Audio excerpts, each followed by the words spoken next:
Everyone, welcome back to another Doctor Who tier list. We're taking a bit of a break from Big Finish fans at the minute, and we're going to sort of celebrate the Pepper Pots with the recent edition of Evil the Daleks. We thought, let's give it our usual spin and do a tier list. Once again, I'm joined with Luke. Hello, everyone. Thank you for having me here. Oh, it's a pleasure as always. So, I've expanded from the Big Finish fans co-host, haven't I? I'm just the general live stream. yeah, pretty much now. You're 50% of the channel at this point now. So, yeah, it's all cool. I mean, we did the Dalek and Cyberman design tier list, didn't we, back in the day? So this is sort of like a follow-on from that as we do the actual stories for the Daleks, at least. Maybe we'll get around to the Cybermen at some point too. I'm sure we'll find a space to do that. Yeah. So while we wait for a few people to join, what have you been doing? How have you been occupying yourself since our last stream? Just work, really, I suppose. So It's not been. It's January. It's not the most exciting time to do anything. I can't say I've been listening to much Big Finish since 40. I have been watching the season 17 Blu-ray. I'm all caught up on that now. I'm at the end of the definitive version of Sharda, but more on that to come. That may be Wednesday. Fingers crossed. Yeah, that will hopefully be our next live stream after this, as we celebrate 42 years from the day that Sharda Part 1 would have come out had it been completed at the time. Yeah, that's going to be quite fun to talk about the different variations of Sharda. And there are quite a few. So we're going to have a bit of a tier list in there as well for fun. Oh, why not? It wouldn't be us if it was a tier list. Yeah. We can't let Kai down. No. I mean, we're taking a bit of a break from Big Finish at this point, because we've caught up with the recent releases, so we're gonna sort of give the TV era a bit of love, I guess, because we don't really talk about that much in the grand scheme of live streams. It's the right time to do it as well. With Eve of the Daleks recently coming out, we've got all the Dalek stories up to the end of the 13th Doctor's era, pretty much. And I see people are saying like Eve of the Daleks is the last Bronze Dalek story. I'm like, well, they've got to be in the centenary. Yeah, but it's not like a full-on Dalek story. Probably not. I mean, it could be. They could throw a surprise at us. We haven't actually had the Master team up with the Daleks on screen yet. New series, funnily enough. No. It's all been Cybermen. Yeah. But I think that's every other season. Pretty much, yeah. It really is. Hopefully this will change that trend with Russell. Yeah, I mean, we just have to see what Russell does. Yeah. Anyway, how have you been over the last week? Been all right, finishing uni assignments, nothing grand and exciting, to be honest. So I've been kind of glad of like not having much sort of Big Finish to listen to for a stream, because I'm like, got panic, got to do that. But I've been started watching Book of Boba Fett. Oh, yeah, that's great, isn't it? All caught up on that. That's enjoyable. I'd say episode 3 the weakest so far, but still good. Enjoyed it. Yeah, I'd agree. I'd say episode 2 is definitely strongest, and then like episode 1 and 3 are fairly even. Yeah, I'd agree with that. 1 just having the edge. But yeah, like that train scene though, it's just so good. Just dad bod Boba Fett. I mean, I did chuckle when he got chucked out of his tank by a certain character. And he's just in his little nappy. I'm like, oh, dad bod Boba. Make a good Black Series figure. Yeah, I mean, that'll be, I'd buy that figure. And the tank, yeah, that'd be cool. Have it be like one of those goo pod things that the 11th Doctor came in. I wouldn't, no, that'd be horrible. I don't, see, that's so bizarre, because I think we were going to get a Builder figure in that wave, which would have been like the Minotaur, but they opted out and went, let's do the flesh instead, which I think's a big red flag and just a massive downgrade. Yeah. So that's a real shame. I suppose that's what killed off the 6-inch figures for a while, was it? Or 5.5 inch? Yeah, it was 5.5. Yeah, whatever you want to call it. They switched it up after that, and how they switched back again. And yeah, I think they've stuck with the 5-inch now. I think they're here to stay now. The 5-inch figures. I mean, what is it, 2016 was the last 3.75, I think. Yeah, I think it was like the last Toys R Us wave. Yeah, because like there was another wave planned, wasn't there? Yeah, with like McGann, Missy. Yeah, like downscaled versions of those 5-inch ones, and some pretty good looking Daleks as well. I think it was like Invasion of Earth ones, wasn't it? Or was it almost like the movie ones, but a bit different? Yeah, you basically like the Mechanist, Jung's a Mechanist Dalek set, but with the black base fender. Yeah.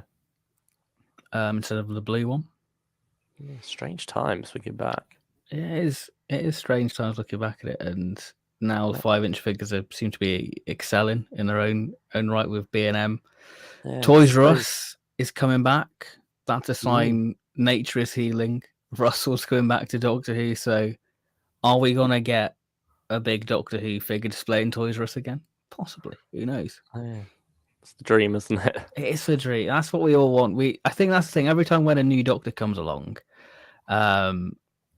we always get excited going, is this going to be the return to like the golden age? And then it never quite is how we envisioned it. No. But I think it's just the way the world's changed in general, isn't it? Especially like with toys and such. It is less, it's not less popular as such. But certainly with just ordering everything online and so on, it's less popular to just go to a toy shop and have a look around. Sadly. And I think we were probably like the last generation who had that. And I think we probably have rose tinted glasses for it. We'll have to wait and see for that. Yeah. I mean, you never know just quite how the younger generation are looking at the world today, especially with things like Doctor Who and such. Yeah, because that's the thing. Like people are like, oh, Doctor Who's not for kids anymore. It's like, well, do you know like the demographic of it now? Like, do you know what people think of it? It's so weird what people say. Actually, working in a school, I've not once heard a child mention Doctor Who primary school. So, who knows? But then again, you never know if you're just missing it or. Yeah. You know, different kids have different tastes and so on. But other than that, been listening to, because we've binged through 40. We did that last week, so I was like, what do I listen to now? So I listened to Last for Cybermen again, which I'm not going to say because I'm sure we'll do the Locum Doctors at some point. But I listened to The Mutant Phase, which I had a lot of fun with actually. That's such a bizarre story. Such a bizarre story, I have to say. But still enjoyed it. Making the use of that Spotify. Even though I've got it right behind me, I'm like, just load it on Spotify. It was all right for the because I can't take the CD with me on the train, so I'll listen to it on Spotify. So there we go. Speaking of CDs, we had our 40 CDs start of the relaunch. How did you find that? I had trouble it slipped out fine. Slipped back. I beg your pardon. Out of the slipcase. There we go. And then it got a bit stuck. Oh. And so, I don't know quite what happened. I managed to get it out again eventually after a lot of shaking. Out of context, this is quite something. What people walked in on. They're just tuning in going, you slip, wow. Anyway, carry on with your slipping out. But yeah, after that was fine. I don't know. But yeah, something got a bit jammed there with the 40 case. I don't know. Did you have any issue? Because I know you did with Lost Resort. That was quite a tight one. It was a tight one, that one. I've not unpacked 40 yet. I've not cracked open the cellophane, so I've not had the trouble of slipping it out yet. I mean, whereabouts are you ordering it on your CDs? Are you putting it before Lost Resort or after? I've got it after at the moment. Okay. How about you? I think I've put it just after the 5th Doctor box set because I'm like, it's early Davison. Yeah, that's true. I think I'm just going more release order within the Doctor themselves. I mean, that makes sense because it's continuation of the monthly range technically, so yeah. Yeah. But also part of me wants to have all the relaunch stuff together. Okay. obviously cool. within their own Doctors there. I'm not going to go putting 40, then Third Doctor, then Solo, whatever go. But you know what? Yeah. I know what you mean. Yeah. But then it would also be wrong to split up Fourth Doctor from the rest All of his together. series. Yeah. So it'll probably stay as it had. Also just depends on what room I've got, what space there is to squeeze him in. You had trouble slipping out, now squeeze him in. Yeah. Oh dear. I'm surprised it didn't end up with the Fifth Doctor Adventures on the spine, actually. It is just Doctor Who 40. Yeah, it is, yeah. Yeah. But they've like changed with the new Annihilators cover, they added the Third Doctor Adventures tag on that. Whereas before it was just Doctor Who the Annihilators. So See, the thing with 40 is I don't know if it feels more like a bonus release and part of the relaunch, if that makes sense. yeah, especially because it was announced before as well. Hmm. Yeah. Like it wasn't very clear until they said this is what the relaunch is, that this was part of it. Like, it just seems like the equivalent of what Out of Time is. Like, it's a nice little bonus release there in between, Yeah. like your Dalek. We need like another Davison set for it to feel a bit more special, I guess. Mm. Yeah, that's very true. So I suppose they're also just still figuring out what they're going to do with it. So it'll just be a case of what spines we get going forward. Yeah, I mean the Annihilators one. That's throw me like, is Troughton gonna be on the spine as well? They might try and squeeze them both on. Which I guess we can talk about the little clip. I guess we can talk about the updated trailer. Should we talk about that? I think that was our earliest news item as well. So yeah, that adds up. Yeah, good little segue there for our first listen to Michael Troughton as the Second Doctor. Yeah. Which admittedly had a bit of a mixed reaction to. Yeah. It is the thing, though, of when you do listen to it in the trailer, you're not listening for a performance. You are listening for the voice. You're listening... The mannerisms, yeah. The intonation of it all. Yeah. You're sort of judging it based on that. And so, whereas when you're listening to the whole thing, you get into it a lot more. You get the chance to envisage that character a lot more. You get used to it. You've got all these different lines and such. And also the actor has the chance to get into it. Mm-hmm. And so it feels harsh to judge it this early. But at the same time, it was a bit of a shake of faith there when you think Fraser was doing it better. Yeah, I think Fraser does sound more like Troughton than Michael Troughton. I think the problem is, as well as pressure on the release, because the Third Doctor stuff seems to be booming now, and the Annihilators does seem to be that thing where it's like buy Beyond the War games, and it's such a shame because tell the story of the Annihilators. The Third Doctor just started his exile, and you've got a Doctor who is fighting the exile. But I think we need to give Michael Troughton time to ground himself into the role. It's like putting Tim when he first started with Tom, in a box. It's sort of, it doesn't feel right. You've got to let him find what works for him. And I just think it's a little bit too soon. And I think that's going to be one of the crux of the Annihilators, that there's probably a really good story there. It's just let down that Michael Troughton wasn't quite ready to be a part of that just yet.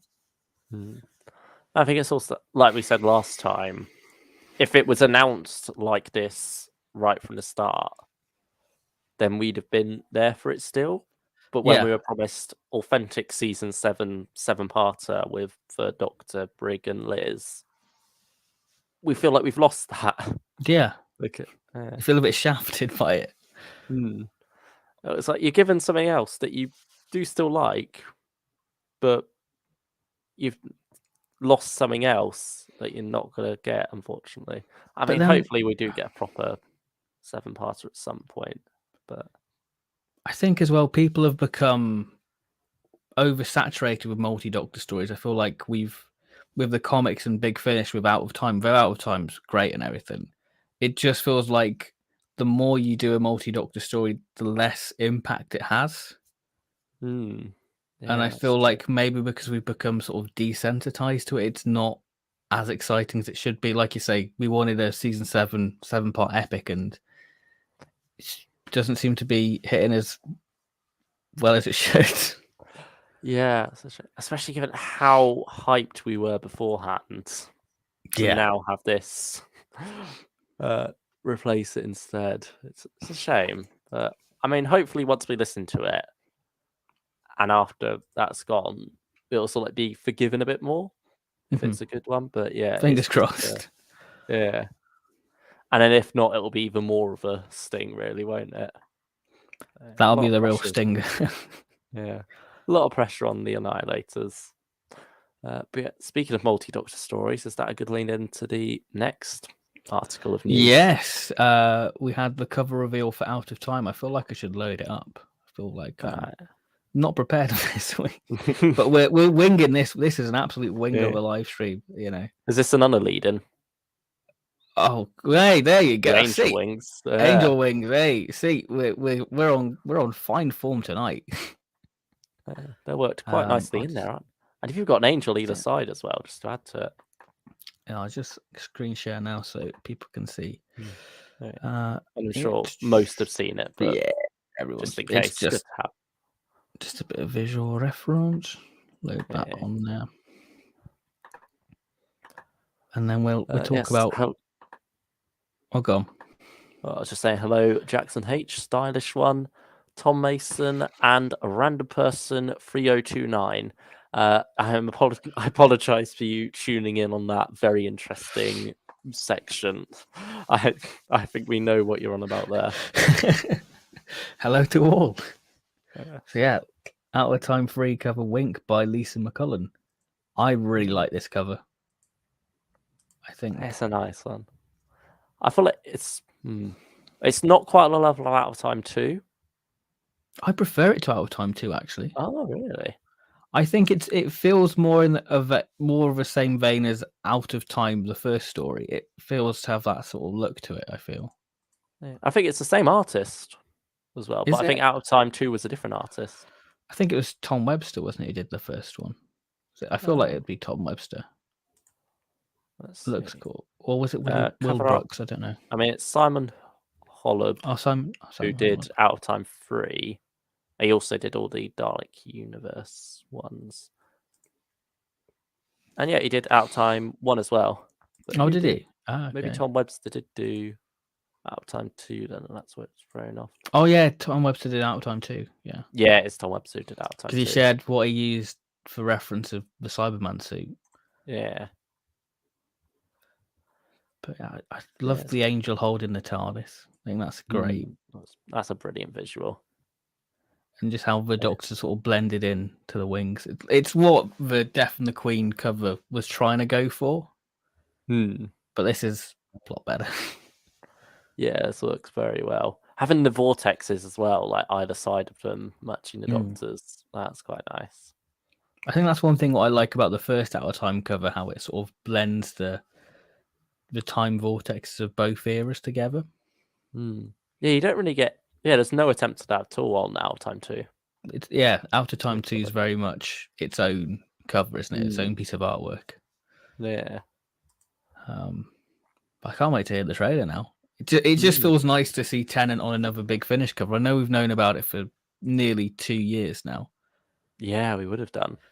But yeah, it's also surprising having it this early as well, compared to Out of Time 2, which we didn't get the cover for until a month or two before the release. When is this out? June, is it? July. Gosh. Like summer blockbuster release, I suppose. I suppose it will be, yeah. And going back to the orange Goldie logo. I think the other Out of Time covers were gold, weren't they? Oh, yeah, they were. But no other Big Finish release has been, really. Oh, yeah, they've had the white logo, haven't they? Yeah. I suppose it is for like the consistency of Out of Time, isn't it? Even though the spines, you've got the white Like everything on Out of Time 2 is white except for the actual cover. It's weird. I mean, Big Finish, they like to keep us on our toes with CD products. Yeah, very true. Like, there's no consistency on the shelf. You feel like you've got a set nearly complete, then they change like the spine of a box set, and it just ruins everything. Yeah, and this also feels almost like an extra gift for us because we both got the bundle. We paid for this 2 years before it came out, so it feels like it's free. It's a little freebie, yeah. Yeah. That's the thing when you like pre-order Big Finish like so in advance. You're like, oh, I forgot I ordered that. That's nice, and it's not costing me anything, even though the money's long since left your bank account. Yeah. Well, Stylish One has brought up another interesting piece of news. Did you go see on. that John Bishop clip from his show when he showed off the artwork? I mean, we're not going to show that on stream. No, because I don't want to be taken off YouTube. I did see the clip. I didn't watch the actual show. But yeah, I was scarred by it. It was pretty. I was ashamed to be a Doctor Who fan. Let's put it that way. This is like Saturday night primetime viewing as well. Yeah. This is certainly some exposure for Doctor Who in more ways than one. Definitely exposure for John Bishop, but yeah. I mean, good on them for being a good sport with it, I suppose.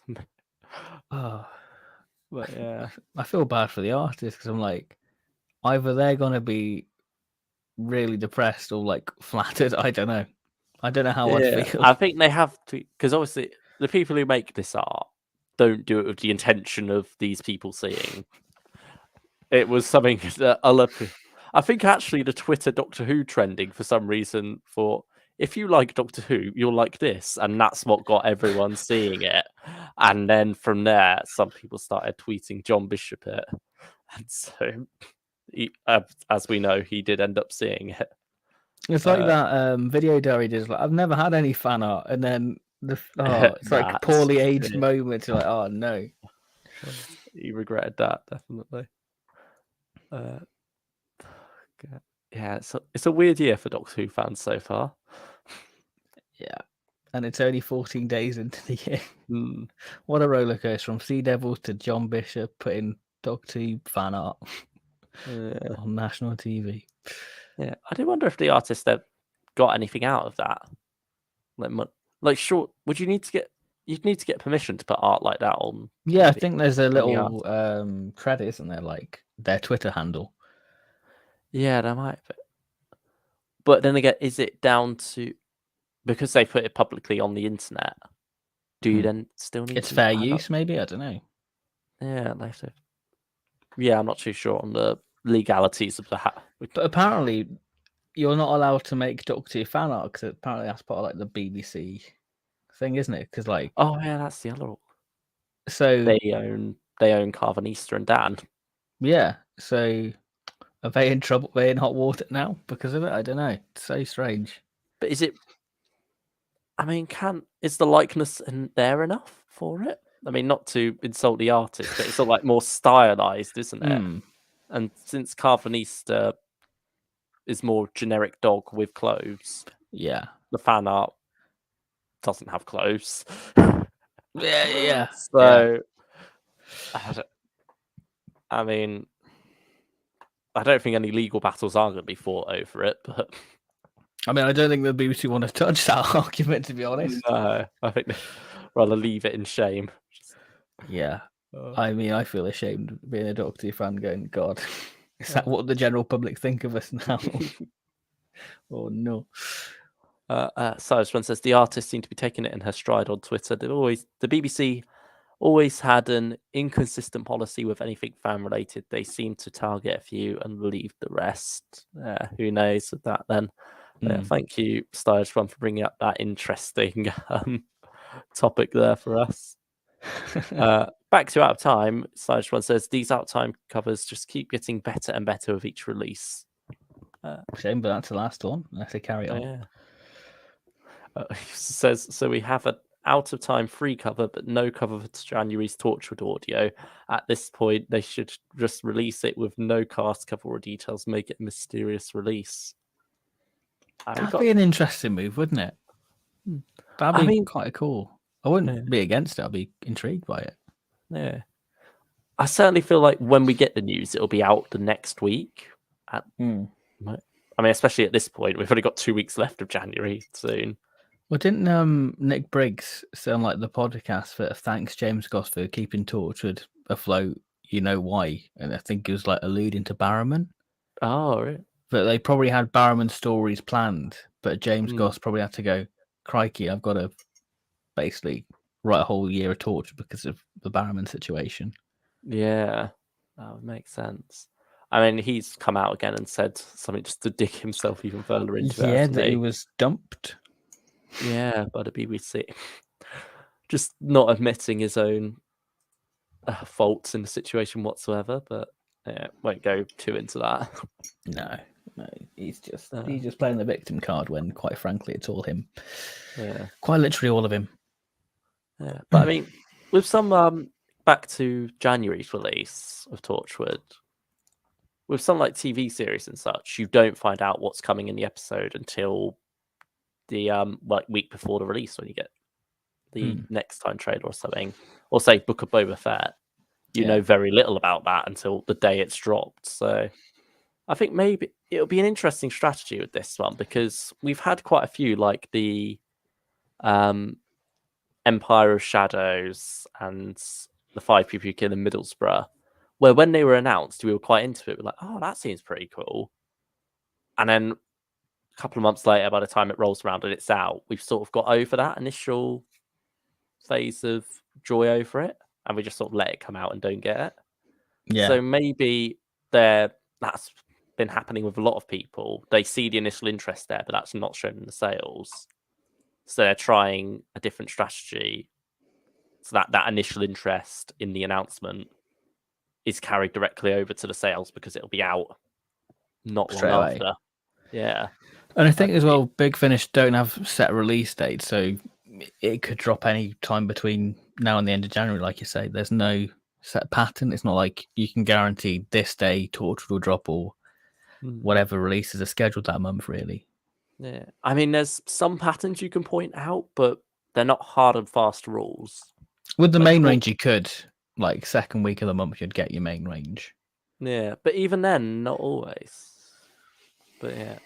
But I think Torchwood tends to be the last Tuesday of the month. Mm-hmm. But then Grey Mare was before that, so I think because it was the Christmas one. Christmas, yeah. But I think the Ace story was that was earlier in the month as well because that came out before Lost Warriors. Yeah, Eccleston was pretty late, but they saved that for the anniversary, I guess. Yeah, it was released the anniversary, wasn't it? That. Yeah. So the Ace story must have been around 19th, maybe or something. I don't know. Yeah, so should we get into the final news article then? The more heartbreaking one. The animations that BBC America are not pursuing any more funding for the animations, so The Abominable Snowman is going to be the last animation for now. I don't think this is the end of the road for the animations. I just think this is just one of those temporary little gaps for now. It's just going to be putting a pin in it for a bit, isn't it? Slowing down and then assessing what they can do with the budget left, and then maybe in a couple of years it'll become viable again, hopefully. It seems a wrong place to stop because we're a year away from the 60th. So you think, well, that would be a really good way of getting hype around it. So maybe 2023 we'll see like a BritBox exclusive animation or something. I don't know. There are ways to go. I know the BBC aren't a fan of crowdfunding because of already being like publicly funded anyway with the license fee. Yeah, that's understandable. I mean, I think wasn't Power partly funded by BBC Store when they were trying to get that off the ground before? Yeah, because that was an exclusive, wasn't it? Yeah.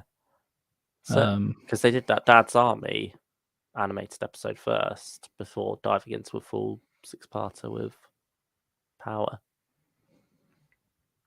But it's like what we said before we started the stream, and we talked about this briefly, that we've had the big heavy hitters, really. The only one's Dalek Master Plan, but are they willing to go straight into that?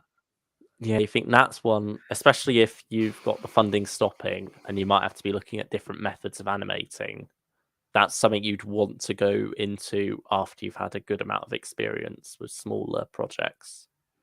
I mean, I say small, 6 and 4-parters aren't necessarily small, but compared to a 12-parter, it is at least a bit more manageable. I guess the only one what really could market is Wheel in Space. That being a Cyberman story and the last classic Cyberman story to be completed. Yeah, and that's also weird that we haven't got that yet. That feels like one of the earlier choices they'd have gone for. Well, that was done especially for like the BFI, the episode 1 cut down, wasn't it? That's on the Map of Terror. So you'd think, all right, we're getting Wheel in Space, and I heard rumors that that was going to be released alongside Abominable Snowman this year, but if the funding's being pulled, then that's maybe what was in pre-production, and now it's just the assets are just going to be left to whoever picks that up. Yeah. I mean, unless they completely drop it, because the Underwater Menace, that got into a bit, didn't it? That did, so there yeah. could still be assets there. I mean, maybe I've said before that I wouldn't mind them using the Web of Fear animation style on Underwater Menace. As like a experimenting with pilot. it. Yeah, experimenting with it a bit more there, because that one was done without BBC America funding. So that could be a good way to complete that story, because it's weird. We got a DVD release, but it was very shoddy telly snaps. And you just sort of forget about it after that. You think, oh, that got its DVD release. It doesn't need animation, when it kind of does. You feel like because it's already on the shelf, you don't really need. It's like Sharda. We didn't really ask for Sharda, but I'm glad we have it. Yeah, that's true. Yeah, it's a weird one to pinpoint, but I'm sure we'll talk about the animations in a future video. Well, future stream, future tier list. Yeah. But yeah, it is sad. Hopefully, this isn't the end, because the animation seemed to be like a big regular thing. Like, oh yeah, what are we going to get this year? And it made the collection sets feel even more like the possibility of getting a black and white season even more closer. Yeah, we've been in this boat before, though, with not having much future for like 62, and then suddenly it all exploded with power and such. So fingers crossed that its time will come again. I mean, the bold statement is they found all the episodes. That's why they're not animating them. Oh, goodbye, Stylish Run. Goodbye. Thank you for joining us for a little bit. I'm sorry you didn't quite get to see the tier list. Should we dive into the tier list now? Yeah, we might as well. Why not? Let's get on to some Dalek action, and then we'll have a quick look at the chat. Yeah. Go through the history of the old Daleks. All Dalek stories, yeah. Nearly 60 years worth of them. Yeah, that's crazy to think, isn't it? Yeah. Quite a few black and white ones.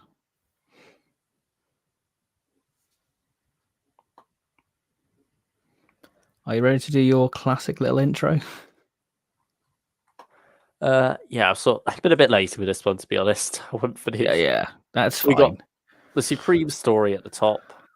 This story is revolting at the bottom in reference to which is familiar, that little gag at the end with the sewers. And then the middle ones, it's just great, good, all right, meh, really.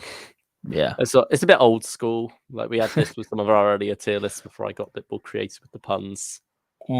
But to be honest, I was a bit pressed for time with this one. The puns weren't coming to me, so I didn't want to force it. So yeah, we've got this. Can't force a genius. Yeah. So we dive straight into it then. Yeah, let's start with the Daleks. What do you make of the Daleks, or the Dead Planet, or whatever you want to call it?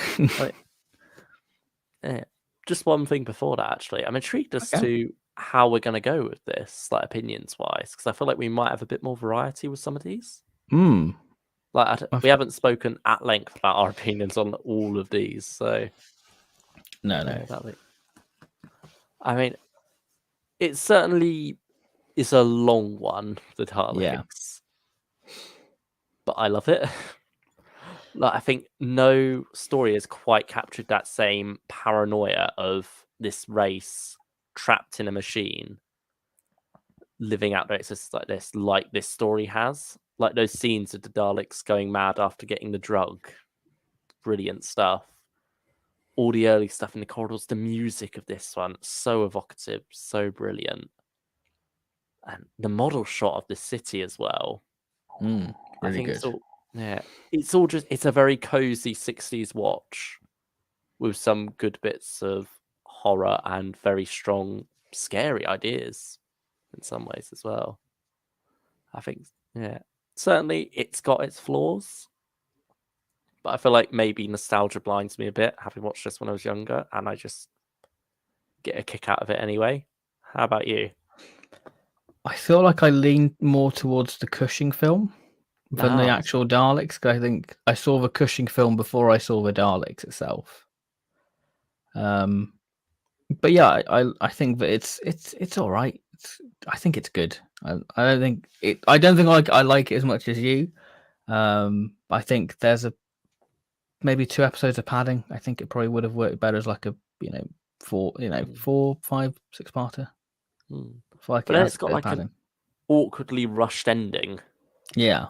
Like it very much feels like similar to what Russell does sometimes. Terry Nath was writing and writing and writing, and then suddenly he realized, oh, I've got to wrap this up now, and then had to quickly do it in like 10 pages at the end. It's a shame it didn't quite have that same punch at the ending of it, but I feel like the journey to that point, even though it's a bit long, still works very well for me. And it's the original Dalek story, isn't it? Yeah, I There's think that's where it's got merit. It's the story what put Doctor Who on the map. like without this one, we wouldn't have got any of the ones that followed. No, we would not be doing this tier list. No, we So I might not think even know what Doctor Who is. no, it's just about that kooky little sci-fi show that has no relevance now, but it Yeah. still is relevant now. I think the direction's great on it. I think that's good. The way the Daleks are shot, the voices as well. I think the voices are great. They're a bit more raspy within this, I'd say. Yeah, I think it get like what I said about it feeling like this species trapped in this machine. I think that comes across a lot in the voices too. Yeah, probably some of my favorite Dalek voices work in this. Sorry, Nick. I mean, he tried in Return to Skaro. He did a good job with that. Yeah, he did a very good job with that one, actually. Yeah. So, where would you want to place it then? I would say good. I'd probably go maybe Supreme Being even with this one. So, I feel like because it's great. I think because it's the first story. I feel like I've got to go with Supreme Story because of that argument alone. Because it's the one what made us all fans. It's the reason why we're all here. Even though I disagree, but I'm sure we'll have stories where I want to put it at the top and you'll be like, no, we're not putting that there. So I'll put it there for now.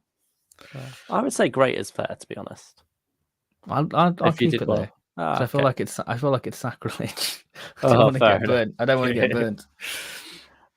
It's damned if you do, damned if you don't. Yeah, yeah. There are people who will burn you for this opinion.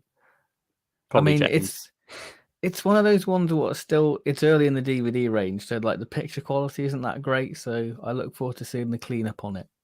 Yeah, that's true. I love seeing those film pictures of it. I think that one, the one I used for the thumbnail there, is one of them. That's a bit small. But yeah, there's something about that, and I think you get the shine of the Daleks a lot more, don't you, on film? Yeah, you do. Yeah, you really do, like especially on the Daleks. Yeah, the metallicness really pops a lot. Yeah. Dalek Invasion of Earth. Admittedly, another one where I'm a bit nostalgia blind. I don't know about you. I think this is my first lean more towards the film. I would say that the Dalek invasion of Earth does the invasion of London better because you've got more of the iconography of London. I don't think like the film utilizes London as much as the TV story does. So I think that's maybe why I maybe prefer the Hartnell version. Actually, I think I do prefer the Hartnell version to the Cushing version on this one. It's the first Doctor Who story to really make use of location filming. Like before this was only Reign of Terror for a brief bit where a body double of Hartnell walked through the countryside. I think this story just has so many iconic images, like the Daleks in Trafalgar Square, Westminster Bridge. Like, put that on a T-shirt and I'll happily wear it. You know, it's just great visuals. The story I really like. You know, I think the power of episode 1's cliffhanger as well. This is the joy where there's no set title of the Daleks are in it. It's that whole mystery. And just see the Daleks, you know, rise from the Thames. Such a great image and one of the best cliffhangers in the show's history.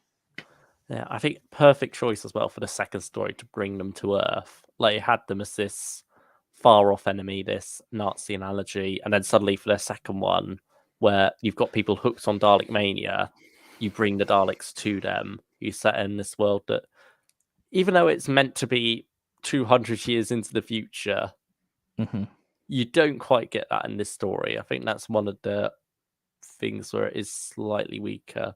I mean, a lot of the ideas are that the Daleks destroyed a lot of the newer technology because they don't want the survivors using that and such, but still, it feels very much 60s, but that's just the way things are going to be anyway, isn't it? Like, stuff now, when people look back at it in who knows how long, it will have dated. That's just the nature of... No, but isn't it weird how we've sort of turned back to like retro sci-fi? Like, you look at how Loki is and The Mandalorian and Book of Boba Fett, how we've sort of turned back to like 70s sci-fi. So I feel like when we had Unit and Survivors of the Flux, I'm like, wow, that looks very now in the way sci-fi is perceived. Cool. Yeah, and I will say the retro fit, well, it is retro itself. It's not got a retro feel to it. It's just its feel. But yeah, I think it adds something to the experience as well. And I think it adds to nostalgia, I guess. And certainly it is my first Hartnell as well. One of my first classic Who stories. I think I've said before that I can never remember whether it's Frontier in Space or this. It's one of those two. So it's got that factor for me as well. Yeah, where would you want to put this one? I'd say Supreme Story. I think it's one of Hartnell's best. I'll let you put it there. Would you disagree? It's the head versus heart thing of... Okay. I feel like my head says you got to put it great, but my heart wants to put Supreme Story, so... I think it's... yeah. I feel like it's got to go there. Yeah. The comedy, the chase. Yeah. I feel like we could be a bit more harsh now, perhaps. I feel like I've got less nostalgia for this one, but I still have a really good time with it. I think people go into the chase with the wrong mindset. If you go into the mindset that it's just a romp and a comedy, you're gonna have a lot of fun. I really adore the chase. I think it's great. It feels fresh. You know, each episode's different.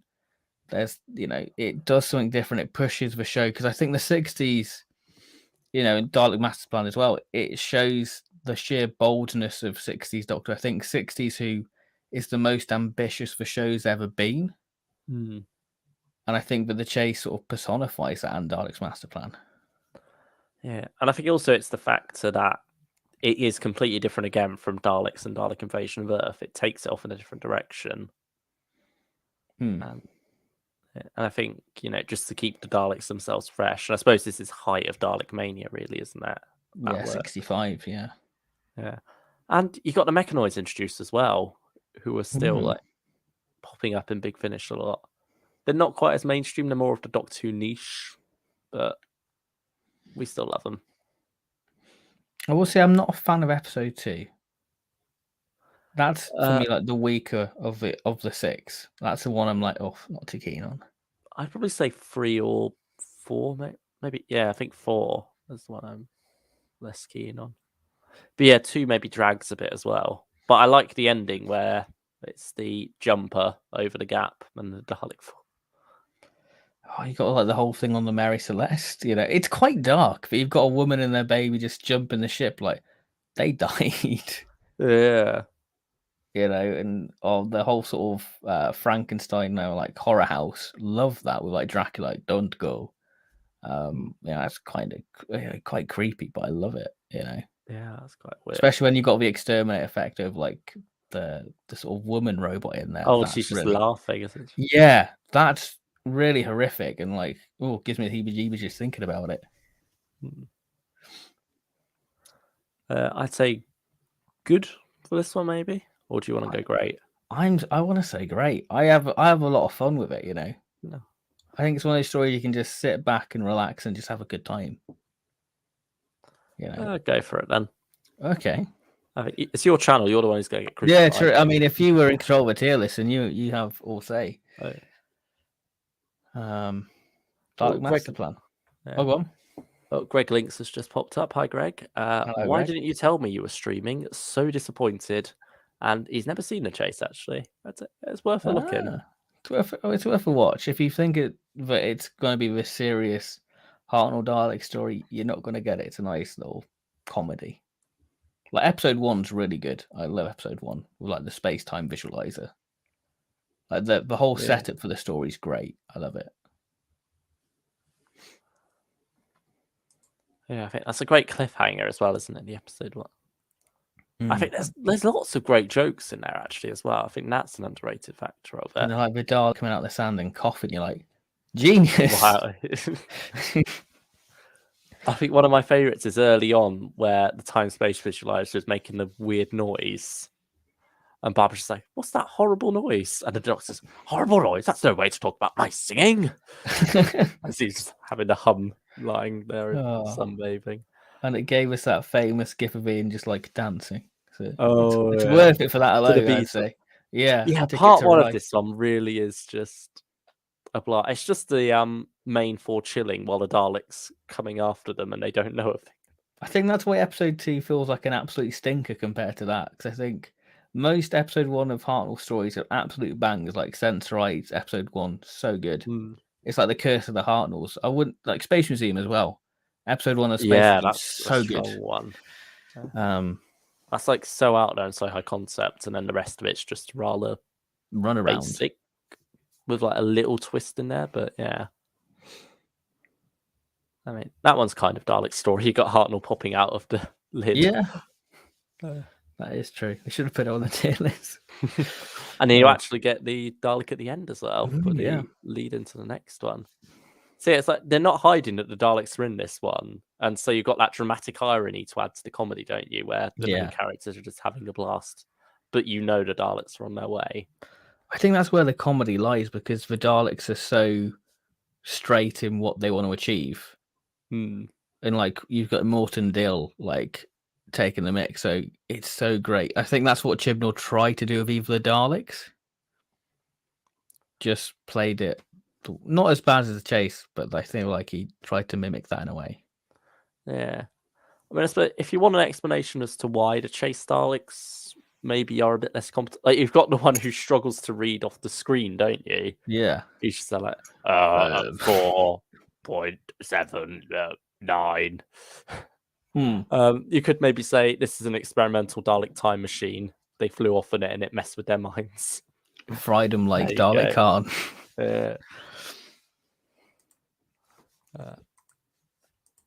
I think where.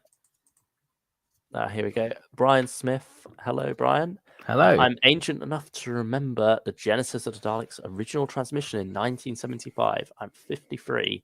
Loving the stream. Thank you, Brian. Thank you very much. Would that be one of your earliest Doctor Who memories then, Genesis? What is your earliest Doctor Who memory, Brian? That'd be interesting. Yeah, that'd be cool. I mean, Genesis of the Daleks was my first classic story, so that'd be interesting to talk about that when we get to it. Yeah, Brian also says, wouldn't it have been good to see a Peter Cushing The Chase movie? The Chase definitely feels like something designed to be a movie as well. Oh, it would with it the would have extra worked. budget. Yeah. That's one thing I'd like to have seen. Mm. Because I think is it one of like the Dalek Mania things that there's like little, I don't know if it was test footage or like from the 80s somebody tried to like recreate it or do it, but I know there was plans for it or something. I don't know. Yeah, But I think swear there there's- definitely were plans, but I think it was when because the second Dalek story would have been out in cinemas at the time of the chase, I think. Or is it the first Dalek movie and that I was part of the think chase? it would be the first story because I think it came out 65, and I think Yeah. Invasion of 2150 AD was 66. I think that came Mm. out around about the same time as Power. Yeah, that would add up. But yeah, because I think the chase one was like in early stages talks, but then Invasion Earth just tanked at the box office a bit, didn't it? Or didn't do as well as they hoped, so they decided not to do anymore. But yeah, I suppose Dalek's master plan now.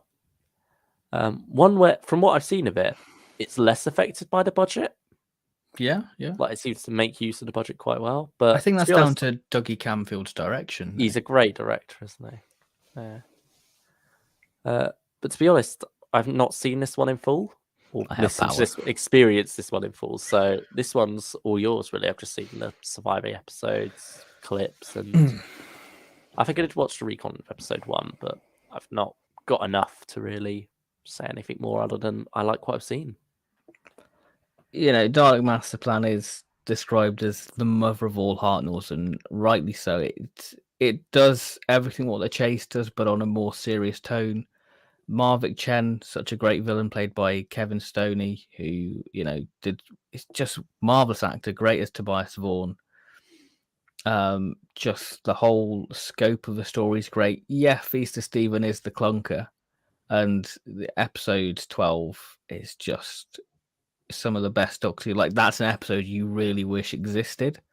But then there's that danger of, does it live up to what I picture in my head? But I think that it's got to be a top tier story. I mean, it's been a while since I've listened to it. I think because it's 2015 when I listened to it, and plus all the Big Finish stuff as well. Yeah, It's finding the time for listening.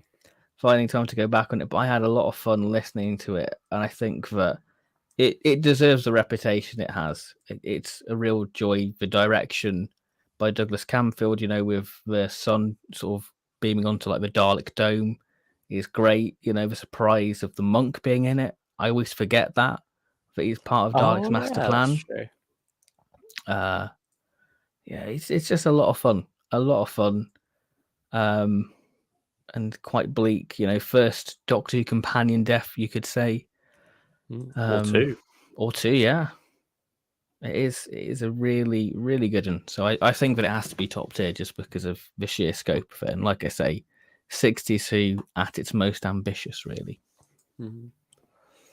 Stylish One says, Genesis was my first classic story too. Greg Link said he started with Remembrance. That was my first McCoy. Yeah. Tom G says, they give me a very warm feeling when I watch the older ones. Very comforting. Yes, very true. There's just something indescribable about, isn't it? It's nostalgia for a time we haven't even lived in, weirdly enough. Greg Links also says, for such an obsessive with Doctor Who, I also haven't watched Dalek's Master Plan. I do have the soundtrack downloaded and ready to listen, though. Yeah, I feel with some stories, you kind of want to save them, don't you? Yeah. You want to save them. Like, you want to prolong that experience of discovering Classic Who for the first time as long as possible. So I think there's no shame in not having watched Dalek's Master Plan. I say as someone who hasn't watched it. Yeah.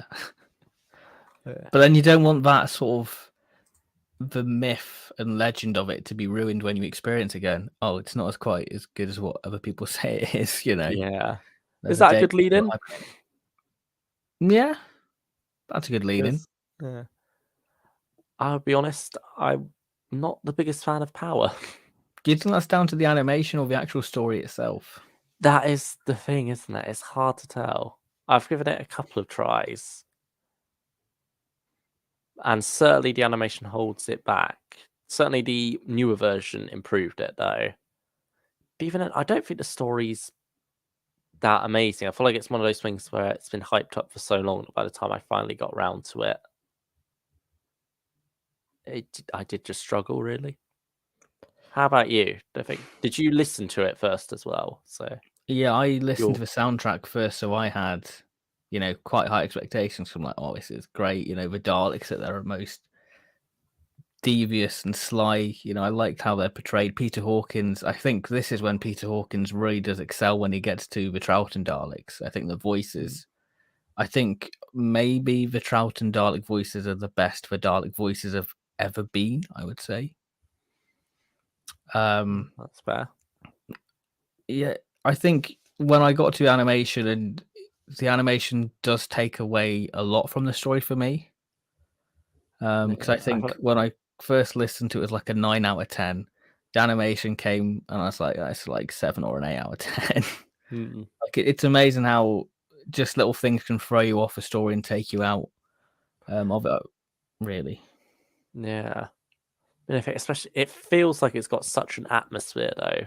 Obviously, going back to that original music, isn't it? That always helps. Yeah,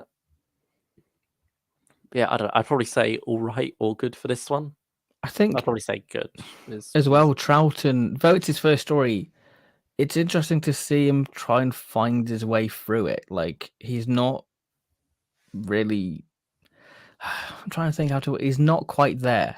He's not fully formed yet, is he? He's not. I think it's by the moon base you get the Troughton you know and love. Yeah. He's hamming it up a little bit at times. I think they did say they brought in I think is it Patrick Barr? The one who plays the commander on the moon base. Yeah, that rings a bell. Yeah, they sort of deliberately brought him in to level out Troughton a bit, and you could definitely see that he sort of raised his game to go up against him. I think that as well. Is it Morris Barry as well? One of the directors. Yeah, yeah. That probably helped a lot. Helped him as well. But yeah, I think that it's one of those stories like the Daleks. It's got merits because it's the first post-regeneration story. It's the first time where we see whether Doctor Who has legs to continue. So I think that that's another merit for it. It's been a while since I've watched. I've not seen the updated animation. I've got the special edition, but I've not watched it. So I can only judge it on the 2016 animation. Greg Link says, Power is a great story, but the animation is so clunky. I can agree with that. Yeah. I'd say, see, this is the thing. I'm really torn between great and good. Because I'm thinking of the next story along where I'd put that.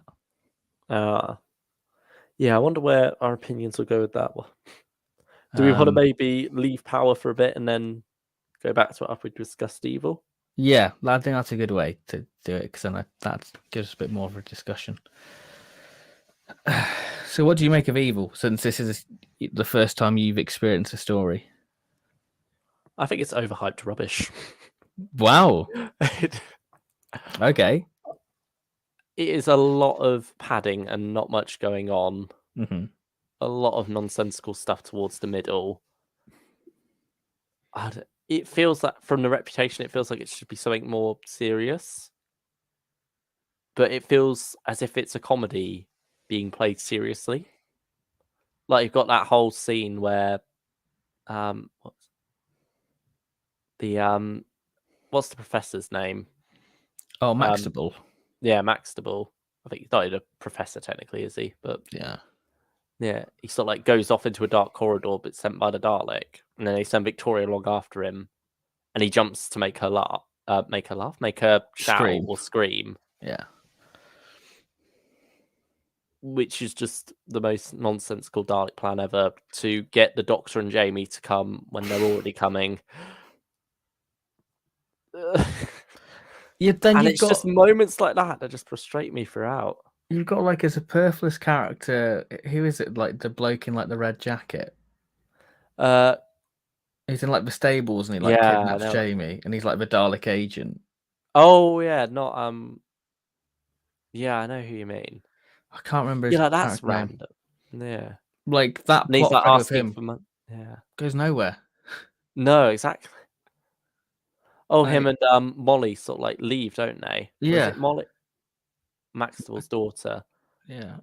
And then I that's would never say picked. Molly, the maid, is a way more endearing character than Victoria in this. Like if I was the Doctor, go, you know what, Molly's better than Victoria. I'm having her instead. Yeah, that's the thing. It's weird going to this after watching Tomb so many times, isn't it? And you see that intro with Victoria, and she certainly proves herself in Tomb. But Mhm. here she's just there, really, isn't she? She doesn't actually do much. She doesn't have She's the much damsel in distress. initiative. Yeah, That's the she thing with doesn't have her. any agency of her own. And then who's the Turkish character's name? Oh, Kemble. Kimmel. Yeah, like he's just there along for the ride for a bit. I like his camaraderie with Jamie, I and love it him feels like though. the story just goes, "Oh, we can't really have him go off in the TARDIS. We've just got to kill him off." But that's quite terrifying. See when you get Maxwell like wrestling him or like on Scaro, like that's quite scary. Like kill, kill, kill, kill. And that's Mm, quite that unnerves me. I think it has moments of greatness. The story because I was again I love the soundtrack of it, and I will say that the scenes of Jamie like fighting and trying to rescue Victoria didn't quite work on audio, and I still feel like that looks a bit clunky mm, and a bit. But I'd say the animation itself is some of the best animation we've ever had. You know, like the particle effects and all that sort of stuff. Great. yeah, I You feel know, like and there's an attempt to do something interesting with the Doctor and Jamie as well, like having them be at odds. Which is probably the first time we've had that with Doctor and companion since just after the massacre with. Stephen, yeah. Yeah, that seems about right. Which I suppose isn't that long before, really, but you know, No. certainly the first time you see that with Troughton's Doctor, and also to have it be with Jamie, someone who he is really quite close to at this point, that's quite interesting. But then it doesn't really feel like there's much payoff there either. Episode 1 just feels completely empty.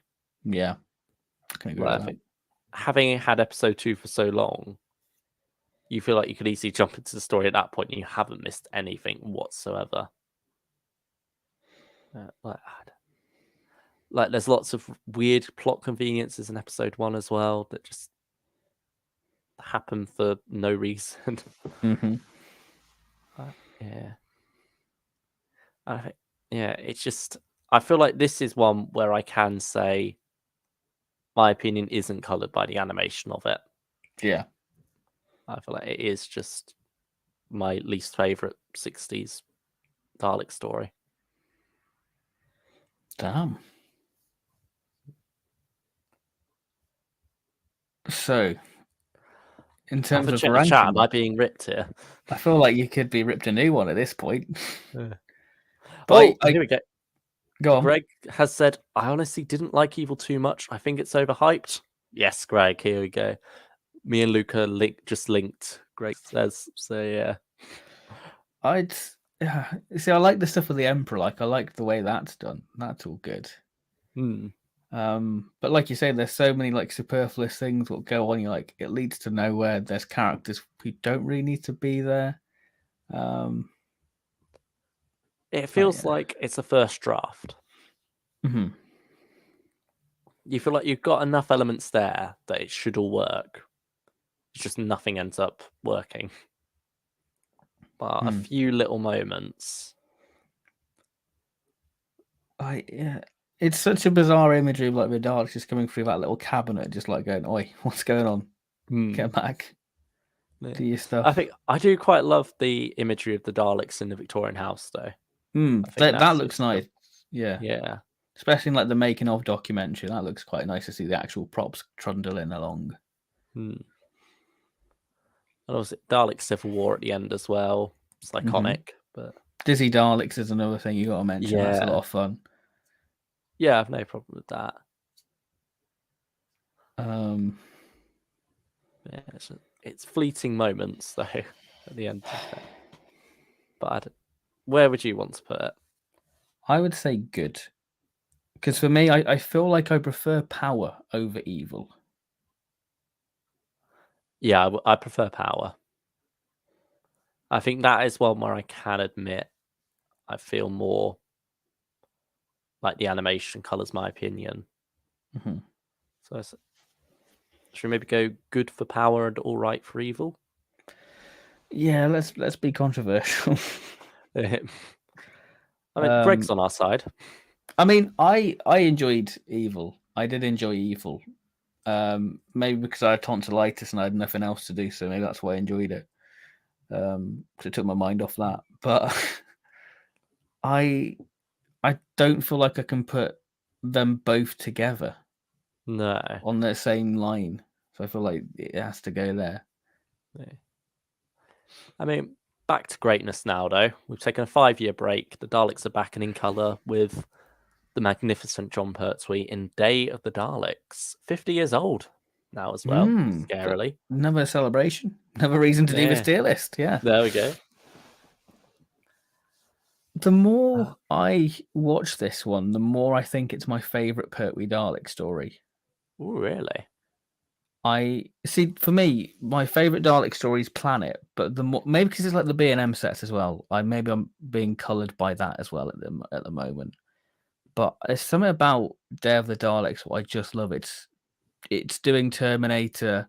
I know that it suffers with the lack of Daleks, but I think there's a great idea of like the guerrilla troopers, trying to stop, Sir Reginald Styles, but they're the one who's caused that disaster in their future. It's such a great story by Louis Marks, who did Mask of Mandragora, which I think this is probably his better story of the two. Yeah, I think didn't he do Planet of Giants? He did Planet of Giants. Yeah, he's got like a weird gap in his Doctor Who resume, doesn't he? Or 2 really big weird gaps. I swear he did one more as well, but maybe not. I feel like he must have done another. Yeah, I'll look. I feel like it's another Hartnell, maybe. That would make sense. I'll fill in a little bit. I think that we've talked about Dalek designs before. For me, these are the ultimate Daleks. If I was to own a full-size Dalek, it would be a Pertwee Dalek. It would be one of the gunmetal grey Daleks. They're absolutely gorgeous. It's technically a multi-doctor story. You get 2 third doctors in it. Oh yeah, that's true for a brief bit. I like that was going to be. Oh, we did Planet of Evil as well. Ah, yeah. There we go. Not a fan of that one either, to be honest. It's a very diverse group of stories, though. Like you wouldn't think they're all the same writer. No. Like even Planet of Evil and Mask of Mandragora. Yeah,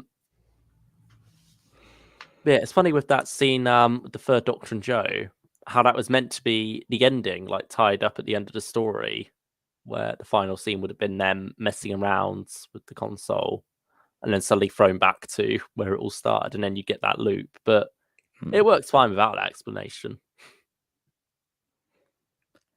So what do you make of Day of the Daleks? I love it. I have such a good time every time I watch it. Even the normal version, I still really enjoy.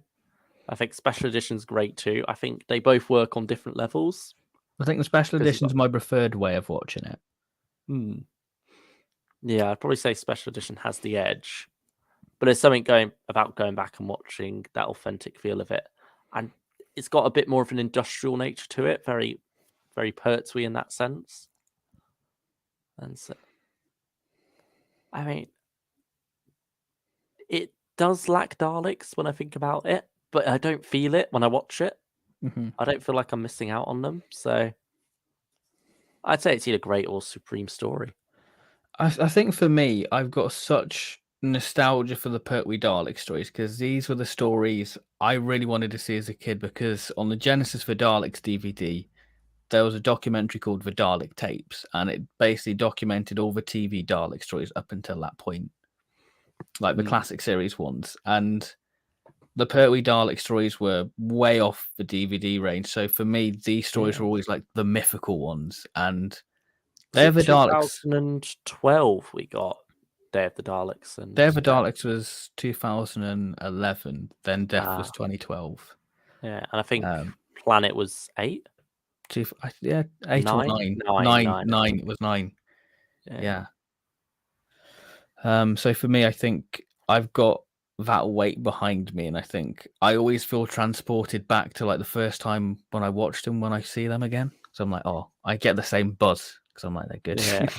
So I think for me, it's got to be Supreme Story for me. Yeah, go for it. I love it. I think it's got to be the same for Planet, really. Yeah, but it's a good. It's Termination's greatest hit, isn't it? It's the quintessential Dalek story in a lot of ways. Mm-hmm.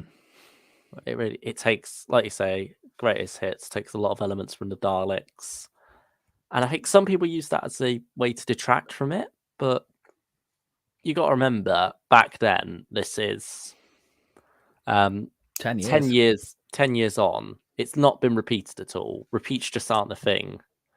So for most people, this is like the closest they'll get to experiencing that. But also, it's got enough of its own stuff as well. It feels like a comic book adventure with the ice volcano, and so on. There's so many great ideas in that, and it's just constantly out of the frying pan and into the fire, then into the ice volcano, then further and further on. Like, it feels like the characters are constantly on the back foot, always danger behind every corner, constantly being chased, threats of all sorts. It's got so much going for it. And go on. I mean, you've got that iconic Supreme design as well, even though he's only in about half of the last episode. But he's got that one defining moment where you're like, yeah, you don't want to mess with that Supreme Dalek. Yeah, and he survives at the end. He gets like a little monologue afterwards where it's like, we are never defeated. Like, that's a brilliant way to end the story on. I think the first time that's happened with a Dalek story. Yeah, I'd say so.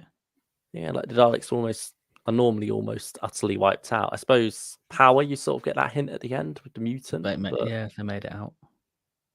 Yeah, but this is the first time it is definitively the Daleks are here to stay. Mm-hmm. And again, narrowly escaping within the nick of time at the end of the story.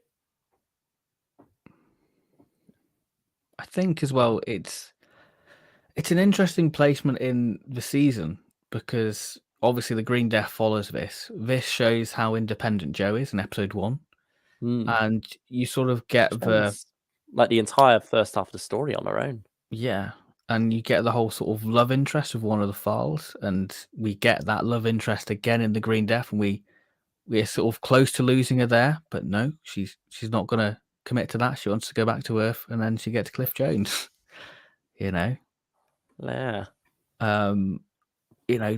much more believable romance than she had with the file in this story. I mean, it's more believable than Leela and Andres. Yeah, I'll give it that though. The cliffhangers as well, somewhere on the planet there are 10,000 Daleks and the invisible Dalek. I know we know the Daleks in the story because of the title, but there's just something great about it. And the music, the way Pertwee says Daleks. Yeah, you're like, iconic. Chills. Yeah. It's good. Really good. Nothing but love for Planet here. No Planet slander. No slander here. And finally we come to Death. Will it make a hat trick? Will we get 3 Pertwee stories on the top? I don't think so. I'm sorry. But I do like Death a lot. It's just not quite on that same level. Yeah, Death is probably the weaker of the Pertwee Dalek stories. I feel like episode 1 shot brilliantly with like the TARDIS and all sort of the mist and the way it's shot in the quarry. Exelon as a planet shot in a quarry. You believe that it is an alien planet. It's always like back to Curse of the Hartnells, isn't it? With a brilliant part 1. But at least in terms of direction, it feels quite flat for the rest of it.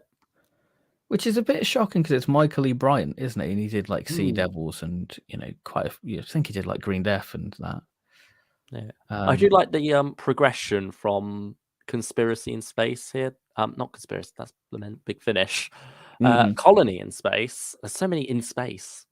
Yeah. So many Doctor Who stories in space. Who knew? What? What a revelation of the Daleks that is. I've completely lost my train of thought now. Well done. But yeah, Colony in space. Yeah. How we had the primitives there, and they sort of stood out a lot, and you could see that progression here with the Exelons in this story. How That's well another one they Michael blend Bright in. did. Yeah. Yeah, and I think you can see he took his experiences on that story and used that to make something better out of this one. But yeah, I feel like it just becomes a bit run of the mill after part one. Yeah. Still a lot of fun, but it's not doing as much wow factor as Planet and Day do. I mean, I feel like I'm probably too overfamiliar. Like I think I watched it 3 times in the space of 1 year, so I feel like I'm very overfamiliar with Death to the Daleks. It's not a bad thing. I don't feel like the music suits the story as well. I think it suffers the same problem Revenge of a Cyberman. I think it's by the same person. Harry Blyton? Yeah, that rings a bell. And I don't feel also like did Silurians, which it works a little bit better. It works for Silurians, and I don't think it quite matches the Death to the Daleks. I think the Exelons are great how they sort of blend in. Bilal's a little endearing character, and you get to see Pertwee's sort of showmanship and gentlemanly nature with him sort of guiding him around because the poor bloke couldn't see. Sarah's good in it, I'd say. I mean, there's one thing what always sort of bugs me actually. I think it's in part 1 when we go to like the science ship and they've still got their lights on. I'm like, surely that would have drained all your power. There's still light. Is it solar? I don't get it, but that's just like a nitpick. But the Daleks themselves, Alpha makes on phosphorescence. What a mouthful! I like the color scheme of these Daleks. I like the actual design of them. I like that they're using their initiative with their little automatic machine gun. I think that's such a cool little thing. Yeah, there's lots of great little bits like that. I mean, it's either great or good. I'll leave the decision in your hands. I'm going to say great. I think that it's underrated. It deserves more love out there. But yeah, definitely the weaker of the Pertwee Dalek stories. Yeah. Let's see what the old chat's saying. Leela and Andred provided a great storyline for Gallifredo. Yeah, that's always Big Finish, isn't it? Picking up on these things. Yeah. Brian Smith also says that Death to the Daleks was my favourite John Pertwee, personally. That's fair enough. And also, I forgot to mention this earlier. Brian Smith says, my earliest memory is Monster Pelodon. That's what got me hooked. That's cool. So I suppose that's all of a similar era, isn't it? With Doctor and Sarah. That makes sense, yeah. I will say, Sarah also does feel slightly diminished in this when you compare it to what we just had with Time Warrior and Invasion of the Dinosaurs. 2 great stories for her. Termination then gets hold of her and she sort of becomes a bit more of a generic female assistant, sadly. Yeah. But it still has some great stuff in there, and I think Liz Slater puts her all into it. But you can certainly, there's a strong difference between her in this story and her in her first 2. One thing what I always found quite creepy with Death to the Daleks is like when they're being sacrificed to like the root, like that whole stuff with like the chanting. It's quite unsettling actually, the way the Exelons are shot as well. They're like drugging her as well. Yeah, like it's quite horrific when you put it like that. Yeah. Oh, they're putting the what's it called? Seeker lizard up her nose. Going on a vision trip. Oh, good old Bobber. So Genesis, go on. You're going to do a little segue. I'll let you do a segue. Speaking of a classic, I guess Boba Fett's a classic character. Genesis of Daleks is a classic story in every sense of the word. But this is the question I'm going to pose. As a Dalek story, it's not very good. Because they're not in it. Yeah. Like, do you judge it as a story, or do you judge it as a Dalek? Are we judging it as a story, or the Dalek's impact within the actual story? I feel like we're going story. Okay.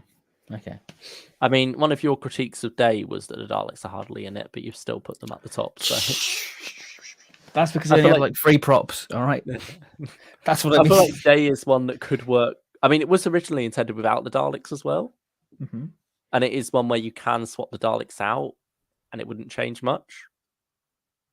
But I still love that the Daleks are there. So just going off of that, I feel like we are ranking it in terms of how good the stories are. Okay. It also allows me to put Invasion at the top when we get to the Cyberman one, because by that logic, that one's not the greatest Cyberman story, but it is a great story. So, I mean, we've sort of given it away. I mean, would you put it at the top anyway, even if we're just talking as a story, or have you got some? Yeah, it's one of those stories where it was my first classic story, and I watched it, liked it, but then I sort of become that hipster kid going, is it really the best Tom Baker story? No. And I sort of fought against it, and then I rewatched it over the years, but last year I rewatched it again, and yeah, it's classic. This is my dad's favorite story of all time, so I feel like I'll do a disservice by not putting it at the top. He'd disown you. He'd disown me, yeah, because this is his favorite story, and with good reason. Yeah, I think the way David Maloney directs it, with the soldiers being gunned down, such a horrific imagery. Like, the imagery within this story is brilliant, And then from there, you get like the walk through the wastelands, and then you see all the different equipment all mix and match with the characters, and then boom, standing on a landmine. It's a similar story where it feels like the characters are constantly in danger, but also here you don't necessarily know who are their allies and who are their friends. Yeah. And what I love about this story is how, for ages, we've sort of seen it as Files are the good guys, Carla to the bad guys. This story says in war, there isn't necessarily as clear-cut good or bad in this case, especially when it's this race war. And so it's nice that the Files are the ones who are portrayed as the more villainous for a lot of it. Like, you've got the Elite and Davros as the main villains. Well, Davros' agenda, though. Yeah. The Khalid government, though, that's where you see the most humanity, I suppose. And I mean, the Files using slave labor to fuel their rocket as well. Brilliant stuff. And then that's a brilliant scene as well. Like, one of the things I love of how that's shot at the top of the nose cone is that there's just some lights in the distance, but you can imagine it's like the lights of a whole city under the dome. Yeah. Like, that's another strong cliffhanger. Yeah, I feel like all the cliffhangers are strong, really, aren't they? They've got so many iconic ones. And it's an odd one. When I watch it, I sort of lose track of where I am in the story, because not all the cliffhangers blur into one, but they're all so strong and I'm having such a good time with it that I sort of lose track of how far I am through, if that makes sense. I think maybe the weak ones where Tom gets like electrified to the wall. Maybe? Yeah, I think that's part 3, isn't it? Yeah, I'd say so. Because like episode 1's cliffhanger is great with Davros testing like the weaponry, like the way Davros is shot. The weaponry is perfect. Oh, it's so good, so good. And the imagery of the Dalek going across like the actual city, and like you've got that lovely bluey purple sky. Like, I love that shot. Over the trenches. Such a good imagery within there. Yeah, that's possibly the best the Dalek has ever looked. I think that's why the grey Daleks are my ultimate Daleks, because they are tanks, and that image just personifies that. Yeah, and seeing like a tank crawling over the trench as well, that is very strong imagery. So I think it was like Doctor Who Confidential when the Daleks came back, and you get all the doctors talking about it. I think McCoy mentions like World War I tanks, and there's footage of it, and it's just one of those things that just stays in your head, really. Yeah, I will say the second half is maybe a bit weaker than the first. I think it's certainly the first where it's stronger, and then it does sort of feel like not necessarily going round in circles as much. But Well, I guess that's the only way to describe it, really. It does feel like the plot stagnates a tiny bit, but that's just if we're nitpicking and have to pick out some flaws. I think it's still really enjoyable throughout. And that second half is still better than a lot of other stories anyway. Mm-hmm.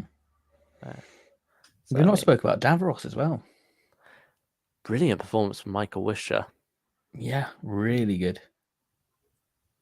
He really does. Is he the best Davros for you, or are you a Terry Malloy guy? I feel like I am a Michael Wisher guy. But yeah, I can't imagine those like the fact that we could have got Resurrection with Wisher. I just can't imagine it. It feels wrong. Yeah.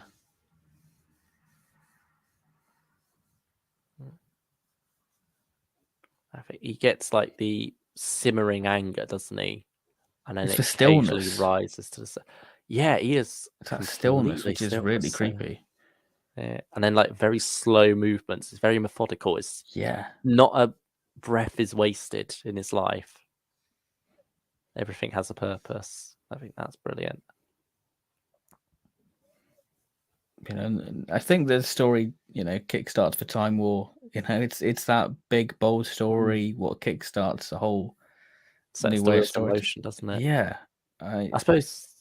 Great dilemma. One last thing about Davros as well, Michael Wisher's, is that when he does start shouting, that's when you feel like the Dalek voice really comes in. Like I feel like no other Davros has quite felt much like a Dalek when they get into that mode.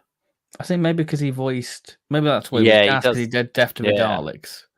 So he thought, oh, get him in. And I think he did Planet as well, I think, as well. It's weird to think they're only a year apart, those two. It's strange. Death and Genesis, but they feel polar opposites in it some adds, because I think the Pertwee Dalek stories don't add anything to the Dalek mythos, whereas Genesis adds to their story. Yeah. I suppose Planet, in a way, sort of serves to reaffirm the Dalek mythos. Like, it's Terry Nation coming back to his babies. And this is a new generation of Doctor Who fans. A lot of them wouldn't have seen the original. So this is sort of like the reintroduction of the Daleks in a lot of ways. And then here, this is going back and doing something new with them. Maybe that's another reason why Death doesn't quite work as well, because it is just reaffirming yet again. But yeah, Genesis is the first story to really do something different again with them in quite a while. That's Genesis. Yeah. Destiny of the Daleks. Yeah. My most recent one, actually. I mean, imagine. Have you watched it on the Blu-ray yet? No, I've not watched it yet. I've only seen like the making of for Destiny and the Behind the Sofa. That's what I've seen so far. Right? I think it's one I've slept on a bit, but I think the direction is certainly something that deserves credit, and it's something that I didn't really notice as much of until I watched that behind the scenes and Behind the Sofa, where I really start to see how well put together a lot of the shots are. I think it's quite an underrated one for me. I think people need to stop sleeping on it, because I think there's a really good story within it, because it's sort of Genesis to like Remembrance. They're quite a solid run of Dalek stories in the sense of like the ongoing story. There is an ongoing story Davros's arc, isn't it? Yeah. The Mavellan, putting the Daleks against, the Mavellans, and there's a whole virus that sets, Resurrection up. It all links together brilliantly, really. And Dalek Universe has really enhanced it, I guess. It's sort of plugged that gap a bit, hasn't it? The Mavellans themselves are brilliant. I think they're a great design, great little addition, and it's Terry Nation's final addition to Doctor Who lore, really, aren't they?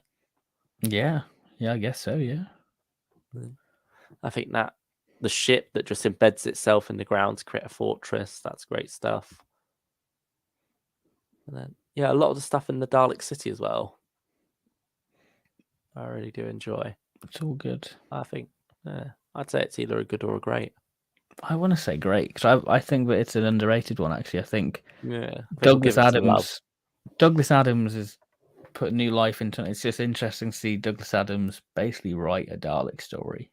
Hmm. You can But see there's apparently, a lot of the jokes are terminations, though. Really? Yeah, I've heard that's the case. Because it just seems more akin to Douglas Adams, but yeah. But I mean, he did The Chase as well. He put a lot. True. I think he's a comedy writer before he did the Daleks as well. But you wouldn't get that from like Genesis and like Survivors again. That's I think again, Genesis bleak. is one that was quite rewritten by Robert Holmes, though. Well, I mean that makes sense. I think he added a lot of the atmosphere to that. So, but yeah, I mean, there's certainly some. Like, I'm pretty sure the whole thing of the book was Douglas Adams. Yeah, where the Doctor's like stuck under the fallen pillar. Polystyrene. Yeah, a lot of polystyrene rocks and pillars in this one. Yeah, certainly the Daleks are a bit beat up and worse for wear. I think you quite like that, though, don't you? It works with a story that they've been trying to find Davros, so they're going to get a bit bashed and bruised in like the quarries and ruin of Skara, aren't they? So I think the cheapness aids the story. I feel like for me, it doesn't feel like battle damage. It feels more just like they've been dragged out of a prop cupboard for the first time in 5 years, unfortunately. So I feel like I get that mindset. I get where it's coming from, but for me, I just can't shake the cheaper look of them. I think as well because I quite like the toy. I think they work well as a toy as well. I don't know. I feel like I'm a bit blinded by that as well. Yeah. One of Romana's best costumes. Yeah, arguably. I don't know what my favorite Romana costume is. I do like the Horns and Limon costume. But yeah, Ken. Yeah, I suppose City of Death's probably her most iconic look. State of Decay, I quite like that one. Yeah, that's a good one. I think this is a story where Lala Ward's found Romana, Yeah, I suppose it helped that it was filmed out of order. I think it was his third one to be shot. I think so. Creature from the Pit certainly first. But yeah, there's something great about the Doctor and Romana working together in this one as well. Like when they're analysing the concrete and such. It's so good. Yeah. It's one where she doesn't feel like a damsel in distress as much. No. I mean, she does have that moment a little bit, but yeah. Yeah. I mean, it's not perfect, but it's better than maybe Death is. Yeah. And maybe some of the 60s ones are as well. But, and also one thing I never gave it credit for before until I listened to the new soundtrack they've given it on the Blu-ray, where it's got music from the original Daleks Dead Planet story. They use the same music beats from the end of part one of that, at the end of part one of this, where Romana's backed up against a wall by Daleks. And it's only then that it clicked that Barbara was also backed up against the wall by a Dalek. And you see the callback there, you see the homage that for some reason never occurred to me before, but it's brilliant. It works really well. It's good imagery. On Skaro as well. Yeah, it's a great cliffhanger of them storming through. I think the building vibration before the reveal. It's good. It's a good cliffhanger. Yeah. Oh, Resurrection now. Complete tonal whiplash between the two. Yeah, this is a much darker story. Very, very grim. Very grim indeed. Let's just see what the chat's saying. Farewell, Greg. Farewell. Goodbye. He's out. Genesis is another fantastic story I've not watched and I really need to. Yeah, definitely is worth getting on Genesis sometime. But yeah, I think you're a bigger fan of this one than me, I believe. It's your favorite, isn't it? It's my favorite of the 80s stories. This is my favorite. Maybe because I'm being that hipster fan going, oh, Remembrance, not as cool. But I think that this story gets sort of slap on, I want to say. I feel like people sort of overlook it. I like the whole plot of the Daleks want to assassinate the Time Lord Council. Again, links back to that sort of time war sort of thing. You know, the way the Daleks are shot in like the warehouse is great. I get chucked out the window. The warehouse stuff is great. That's all brilliantly shot. It does make you wonder why Unit aren't in it, but never mind. I mean, you do get a reference to them, don't you? But you never quite get full on. Like, you could have got the Brigadier down there. Like we've already had him back twice in the Davison era. Why not again? Although again, I guess he would have died. So Yeah, he probably would have kicked the bucket in Resurrection because it's got a higher death count than Terminator, and that says something, really. yeah, more people died in the cast because you've got the duplicates and such. So Oh gosh, yeah. Like there's some horrific moments, like when like the virus is unleashed and you can see the people like mutating and like looking at what is that smell? Like the build up to that's quite horrific. You can really, it makes you feel sick looking at it, doesn't it? When you have that build up and then you see that, it is quite a shocking moment. Yeah, Davros is becoming great within it. I think Davison's found his Doctor by this point, and I think season 21 really shows the Fifth Doctor at his best. And I think it puts him through the ringer as well a lot, doesn't it? He's quite this light-hearted, kind Doctor who's faced with all these terrible things happening around him constantly. I will say Tegan's ending's a bit flat. I quite like it, to be honest. I like it. I feel like it maybe needed a bit more build-up, though, because I think she spends most of the story sat in a warehouse. Like, I get why she leaves, but there doesn't seem to be, like, a big catalyst for it, like a moment where she's, like, horrified by it, really.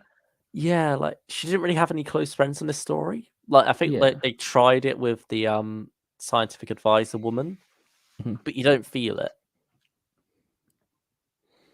Especially when she's not really been around a lot of the violence. Like, she's mainly stuck to the warehouse. Yeah. I feel like for me, my problem is the story needed to pick a plot and go with that, but it never quite manages to focus. It's got about 6 different things going on at once, and all of them are just being juggled randomly. I think that's where this story really falls apart for me. So where would you put it on the tier list? I'd probably say good. I'd say it's the same level as Power. Okay. How about you? I feel like it's good. I want to say great, actually. I do like it. I'll let you go great. I do. I think that it's a strike. I like the music score within it as well. It's good. I do like it. Just the way the Supreme Dalek shot in that sort of red lighting is great. Oh yeah, that's brilliant. And then you sort of cut to the awkward white lighting at the end, don't you? Doesn't quite work. And I really like the Dalek voices within this, actually. Yeah, they're pretty decent. I can't say the same for Revelation of the Daleks. So I can't stand this one. Oh, I don't like it. I feel like it's one I've not come back to enough to really get an opinion. I feel like, again, it's got too many plots going on. I feel like that's Eric Saywood's signature move at this point, isn't it, really? Like, episode Beyond 1 Visitation, I feel like he overstuffs his stories. It's such a bizarre...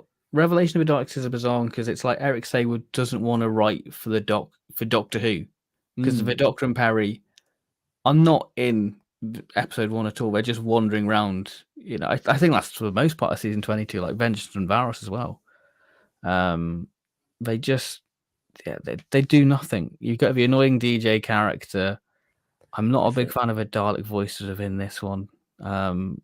The idea DJ always reminded me of Nick Briggs when I was younger. I thought it was Nick Briggs. Yeah, I did as well. Oh, I'm glad I'm not the only one. Oh, it's got moments like the glass Dalek, like you can see in like the little thumbnail for it. But yeah, that's the idea I of suppose Davros... going back to Nick quickly. We're always used to seeing him with the microphone in like the Doctor Who Confidential behind the scenes stuff. So you got bald guy with a microphone in the show itself. You think, oh, it's Nick. I don't know if it's in the book, actually. I'm just going to have a check. Because I swear there's an image of the DJ in Monsters and Villains. I could be wrong. I think he is. Yeah, that rings a bell. And I think that's where I was like, oh, Nick Briggs is in this one. I think he is there. He's there. I don't know. I can see. Yeah, there he is. There he is. Defeating the Daleks with rock and roll.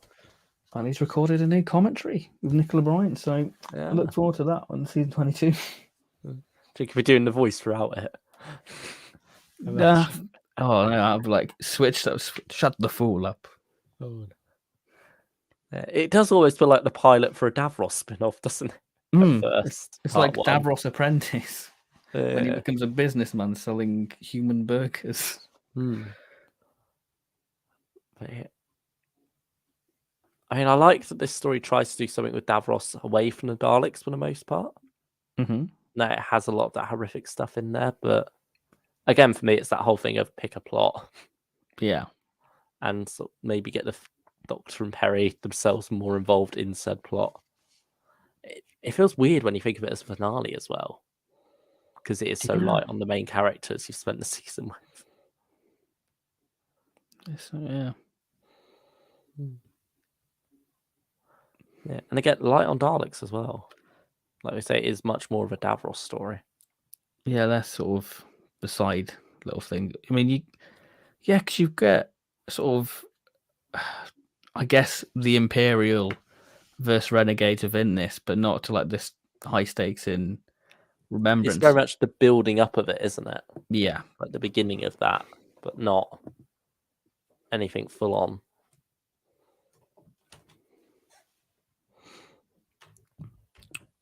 Yeah. It's a weird one. Where do you want to place it? I want to say it's gonna be either the bottom two for me. There's something about this story I can't click into it. I'd probably go with good or all right, to be honest. I'll go all right. Yeah. I'll go all right. Compromise. I feel like I'd rather watch it than evil. So really, okay, yeah. Maybe because you haven't watched it for a while, so it'd be interesting if you watch it. Yeah, I feel like I'm saving it for season 22 Blu-ray. Yeah. We're reaching the end of the classic series now. I think we're at the halfway point, actually. Okay. I think.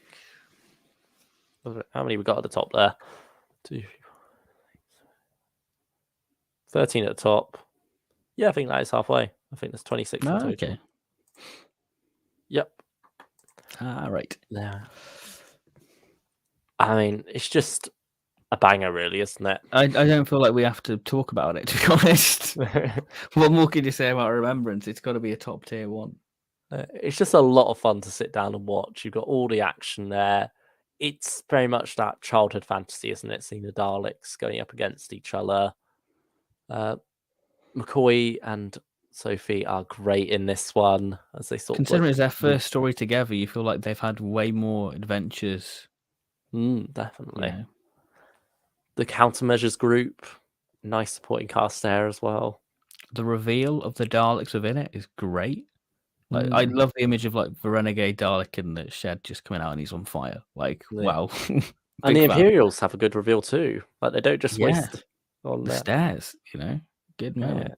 Yeah, and that build up to it as well, where just like, there'll be an under-operator. Oh, the Daleks usually leave an under-operator on site, and that would be an under-Dalek. Yes, and then enter the Dalek. It's very well written stuff. And it goes back to like the location of an earthly child. It's the 25th anniversary, does it? Yeah, it's the anniversary story of what should have been. Sorry, Silver Nemesis. Yeah, and it really feels quite 60s. In that setup. Like, I love the cafe. I think one of my favorite Doctor Who scenes of all time is just the Doctor sat in the cafe talking to Fresh Prince of Bel-Air butler person. Yeah. Where it's just talking about how things could be different if he didn't like his sugar, if no one liked their sugar, and just there. I mean, with how much sugar the Doctor has, maybe if he didn't like his sugar, there would be a difference. Yeah, maybe. All this time traveling. But yeah, really, really good one. I think if you haven't checked out McCoy, Remembrance of the Daleks is probably the perfect jumping on point. That was my first McCoy story I watched, so yeah, same. Soft spot for it. I guess another one we don't really need to talk much about, Dalek. I guess the Eccleston ones we know where they're gonna go. I don't think there's any. I don't feel like I'm gonna disagree with this one. No, I feel like it's one. I've soured on a little bit, but I Okay. acknowledge that's from overwatching it. I think Yeah. it is still definitely supreme story. It's just one I've overindulged in a bit too much. So Yeah. Ooh, and also it's the nostalgia as well. yeah. I was saying so great about that. It shows the power of one Dalek, and then you get to Bad Wolf and Parting the Ways. The fear factor is high. Yeah, that it serves a great purpose in like the overall story of series 1 in that sense. And the Doctor, like being this lone survivor, suddenly coming across one other survivor from the other side, I think that is a brilliant way to bring the Time War story arc that had been bubbling away so far in series 1 right to the surface. Mm-hmm. Yeah. You get like so many great little scenes, like the Cyberman head. Yeah. Yeah. Do you have anything to say about Dalek? It's a banger. You know, what more can you say? It's a great one. You know, it uses the Dalek. The way the Daleks have been perceived as like just Pepper Potts, they can't do anything. It takes all the flaws what people have with the Daleks and goes, well, you can just run around the Dalek and be all right. No, for the midsection, it will move its midsection. You know, the only time it's properly done it on screen, I think, really. Yeah, I believe so. I feel like maybe one other story, but it's the first time it's like been properly utilized in action, I suppose. And it created one of the best Doctor Who games out there. Oh, gotta love that. That was a really good The game. nostalgia's really flooding back now. Yeah. Let's play that for the rest of the stream. Yeah, that'd be a good one for December. Let's do a little play the game. Really good story. Possibly Eccleston's best performance in the role. Just there's a lot of weight behind his performance. Gives it his all, doesn't he? Yeah, I feel like Eccleston knows the importance of this, and you've got to play it seriously. You can't take it as a joke because this is the big thing. This is the Daleks in the 21st century, and he sells it. He sells the fear of the Daleks, and again, good story for Rose, you know. Yeah. But then it has that Russell T Davies flourish with humanizing the Daleks, isn't it? Yeah, we've never really humanized them, and I think Russell, you know, series 1's very grounded, isn't it? It's very, you know, Earth based. Just the ending of it, wanting to see the sunlight. Yeah, really moving. Stylish One has come back and left us again. He came back to the Troughton slander and couldn't stand it. I'm sorry, Stylish One. I mean, your favourite Doctor's Troughton, so, you know. He's better with the Cybermen. Yeah, I think it's just how it is. Troughton's monstrous Cybermen. Like Hartnell is the Dalek Doctor. Yeah. So, Bad Wolf Parting of the Ways. I feel like I've got a more controversial opinion of this one, where I prefer Bad Wolf to Parting of the Ways. I can see that. I can see that. I feel like Parting of the Ways is still amazing. Mm-hmm. There's just something about Bad Wolf itself, like that build up to it. All the game show stuff going on with something sinister behind the scenes. It's just something I vibe with more there. I just love the cliffhanger. Like, oh, Rose, I'm coming to get you. Yeah. Like, I didn't know the Daleks were in this because I'm sure they were in like the next time trailer for Boomtown. But for me, there was such that it's that Dalek Invasion of Earth cliffhanger. Where I'm like, whoa, the Daleks are in this, and it's so good. The reflection when they first like turn up, you know it's them, but they're holding off on that reveal just to really get the punch value of it. Mm-hmm. And then the reveal of all the ships out there. Yeah. So good. And like, you know, series 1, best the bronze Daleks have ever looked. You know, really good.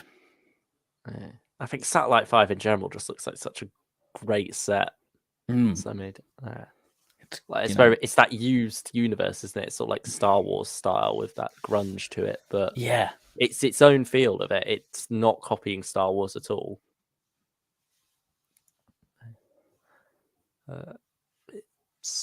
It's got to be Supreme Story, hasn't it? Yeah, I would fight anyone if it's not, because I think that it's one of the best stories of New Who. Honestly, the regeneration is so beautiful. the way Russell writes about regeneration, it's very lyrical. It's not this sad thing what regeneration has sort of ultimately become.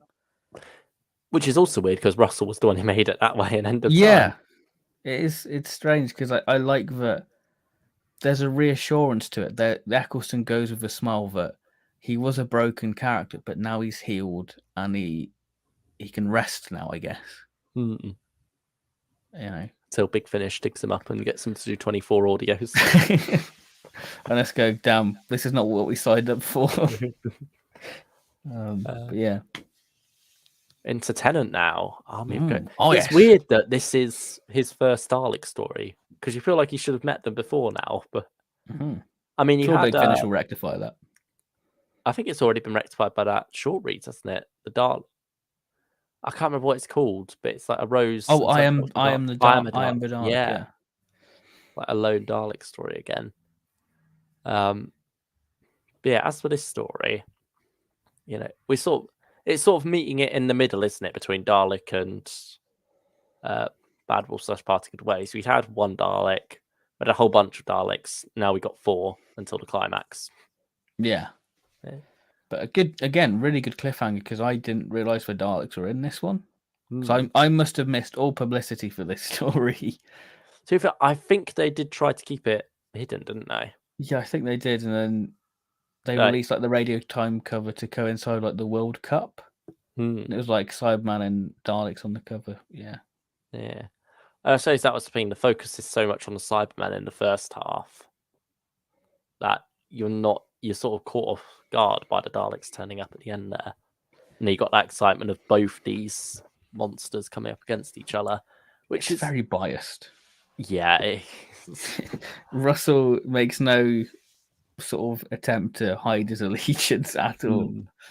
Yeah, I think that's where it falters versus like something like Remembrance, where that's very much this even playing field for it to get this full-on battle. It's not really a battle between the Cybermen and the Daleks. It's a massacre of the Cybermen. Yeah.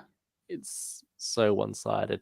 And it does sort of leave the Cybermen drawing a straw in more ways than one, because you seemingly have them teaming up with humans, but you also have them still going around converting Yvonne and such, and Jackie.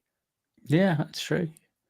Yeah, so it does leave the second half a bit messy in terms of where we're at with them, because we've got them as this huge threat, and now we got the Daleks coming along, and it sort of undercuts the Cybermen's authority in this story. But I think it's still a fun ride. I'd say it's still either good or great. I'm leaning more towards great, but I think that it's a story. I think this and Stolen Earth are that sort of thing where you get all your Doctor Who figures together, and it's that sort of thing you do as a kid. You'd get your Cybermen and Dalek figures, and you'd play them together to have a war. I think that it's that inner kid story you all want to see. And I'm glad that we have it. Though it's one-sided. But yeah, I agree. It's got to be great. Yeah, it's a good one. Now here's one that is a lot more controversial. But I really like. I don't know why, but this story really resonated with me as a kid, because I always remember recreating like Dalek Second, the 2 Daleks, like looking at the technology and like using the microwave, like dial, because it had like a similar shot to it. I don't know. Yeah. But for me, there's just something about this story what just really struck me, the setting of the Daleks in, Depression, New York, Yeah, like very much them being scavengers at this point, struggling to survive, looking for new ways to prolong the Daleks. And I think that's what's interesting as well. And it fits people of Hooverville, but they've got nowhere to go. They're scavenging themselves, trying to find what bit of food they can, fighting over bread and all that sort of stuff. So there's a great dialogue between both human and Dalek within it, really. Yeah, I think there's that nice line while they're on top of the Empire State Building, Diagoras, and is it Khan, maybe? I don't know. It's one of the ones that's not Sec. But they're like having a conversation up there about how small it all is. The way they're revealed in the lift as well. I think that's great. Yeah, I think that lift gets a lot of good use out of it. Yeah, really Yeah, good. the sewers as well, brilliant stuff. And you get the nice moments of like them sort of having a vote going, oh, do we trust Sec anymore? Like, I love that sort of bitchy Dalekness within it. I love that they end up turning on Sec, and you Yeah. have that whole thing of the Daleks are, in a way, their own worst enemy. Their search for purity is what's led them to this point of, at the end, only being Khan left. I think this explores, like, you have the cult of Skaro in Army of Ghost / Doomsday, but they're not really doing anything interesting there. They're just there to be Daleks and exterminate Cybermen. Here, you're actually exploring that a bit more. You're exploring what this means, this special group. And so I think it gets props for that as well. I might be my favorite Tennant Dalek story, actually. Yeah, Really? Yeah. Goodness. Okay. This is that's a hot take of the night, I think. I mean, I put it great, at least. I'd say same level as Army of Ghost / Doomsday. How about you? I was thinking good. No. I'm heartbroken. Do you know, I'll let you have it. I'll let you have it. Yeah. I'll let you... What do you think of the sort of Dalek hybrid? I feel like I was young enough to sort of like look past it, if that makes sense. And now when I look at it, it's not my first thought. My first thought is, oh, that's Dalek Sec hybrid. Yeah. Not something more phallic. I mean, we all wanted the voice changer helmet as a kid. Yeah, that's true. Yeah, that's one thing I don't know if I regret owning, but hey, here we go. I should have put it on for this stream. I should have. I've missed the boat now. Yeah. Flipping heck. Oh, damn. I think that cliffhanger as well is brilliant, where he sort of comes out of the shell steaming a bit. It's like, I am your future. I love the sets as well. Iconic childhood moments for me. The sets as well, great. The Dalek laboratory. Yeah, it's so very good. retro, but mixed in with more futuristic stuff. I love that. You've got the great music by Murray Gold with like Tallulah. Put the devil in me. You really, good stuff. Yeah, it goes full on with all that, doesn't it? It I think embraces. it really does recreate 30s? Yeah, 30s. Yeah, 30s New York really well. Stylish one. Hello again, Luke. How in the name of Bleeding Rassilon could you prefer the unpleasant mess that is Revelation over the masterpiece that is evil? I'm scared for my life by these hot takes. Goodbye. He's off again. Sorry, Stylish one. It also does the human Dalek thing better than evil. I'm sorry. It does. It's got the human factor. Yeah. Oh dear. Yeah. It uses it a lot more. But yeah, Stolen Earth and Journey's End now. I think this one is where nostalgia blinds me a lot. I think it's a lot of fun. This is peak Doctor Who for me. Oh, really? This is because at school, my year went on like a camping trip. I was in charge of recording Doctor Who, and we all watched it as a group. So for me, I've got such nostalgia watching it, and the cliffhanger being that big. That was the longest week of my life. That between Stolen Earth and Journey's End. For me, it was just Doctor Who at the height of its power. It's Russell throwing everything at it. It's Russell celebrating his era. Yeah. Interconnecting Torch and Sarah Jane. It's just very makes much it feel one universe. Yeah. It really is ahead of its time when you look at what we have now, things like Avengers Infinity War and Endgame, all the like DC TV shows, how they cross over. This is before all of that. This is very much the pilot for it in a way. Russell really was ahead of the game with this, bringing together Sarah Jane and Torchwood and Doctor Who itself, along with bringing back all these past companions from his era to face this ultimate threat as he brings back Davros. Julian Bleach, brilliant as well. Great casting there. Yeah. And, The way he's revealed as well, brilliantly done by Graham Harper. and then the reveal again that he's skulking in the basement. He's the Dalek. He's made all these Daleks again, and they've already started to cast him aside. I feel like it's too big for its own good. But I think that's Russell anyway, though. I feel like this is Russell to the extreme, though. I think it does better than Last of the Time Lords. Yeah, I think that probably is the case. I also feel like it does Donna a disservice. Because she has no agency in her character. Like the whole Dr. Donna thing is thrusted upon her. She accidentally touches it. She just happens to be in the TARDIS at the time. And then from there, she's a completely different character, pretty much. It's just Catherine Tate having fun imitating David Tennant for a bit, which is a joy to watch. But it just feels wrong for her exit and then having like the memory wipe after that. Like, yeah, it's sad. It gets me. Like, God, Wilf's reaction to it at the door every time breaks me. But it feels like such a disservice to her because she has no say in it whatsoever.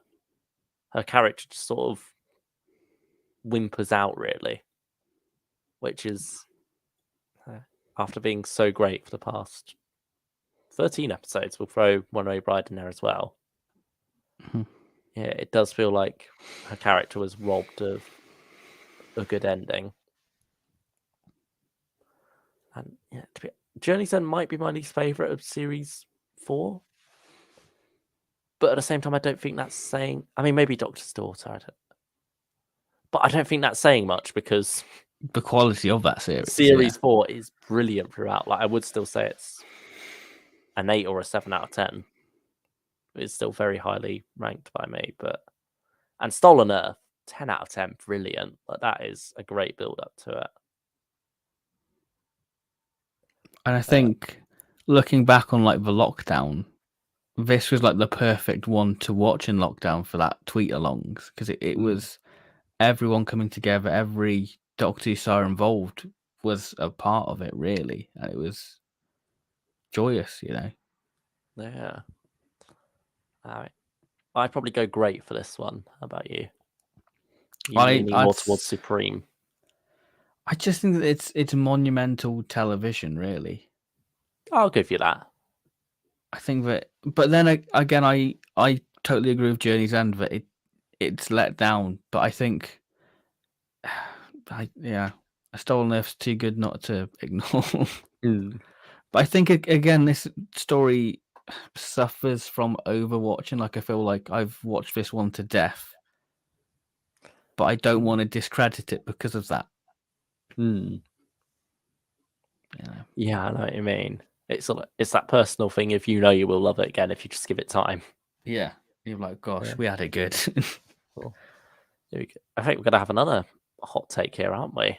Because I've seen a lot of slander for this one, but like Daleks in Manhattan and Evolution of the Daleks was the better evil, this might be the better Power, or on par with Power.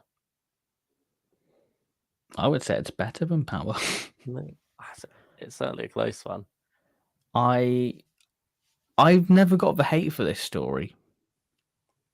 I really enjoy it. The Daleks fit World War II great. The Ironside, like I say, I'm a big fan of tanks and war machines. Ironsided that.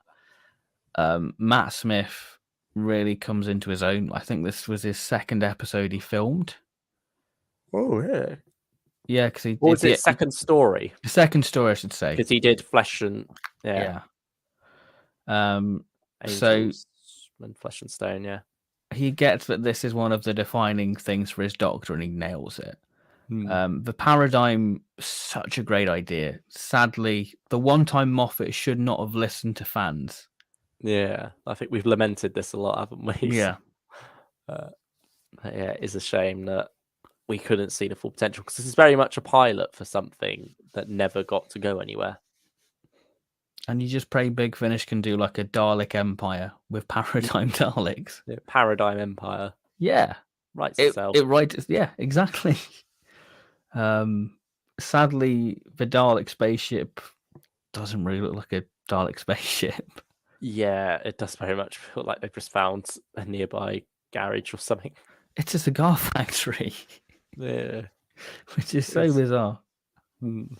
Because it doesn't feel very Dalek architecture. Like they I feel like rectified surely it. they'd still have some of the Journey's End sets lying around. Yeah. Sure, they could have done something with that. Because even then, that's that more industrial grunge look, isn't it? But Mhm. it's got enough Dalekness to it, whereas this just complete. It's overlit as well. It wasn't the best place to introduce these colourful Daleks. Yeah. But what a magnificent design! Hmm. Why did we have to go back on it? Yeah, we're still in that era of we're not quite ready for it.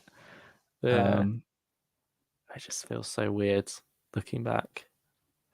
I mean, certainly, I feel like my opinion was coloured just the first time I watched it because I had a very bad stomach ache. Okay. And then seeing Bracewell as well with his with whatever was going on. Yeah. I don't know, that seemed to set me off even more for whatever reason.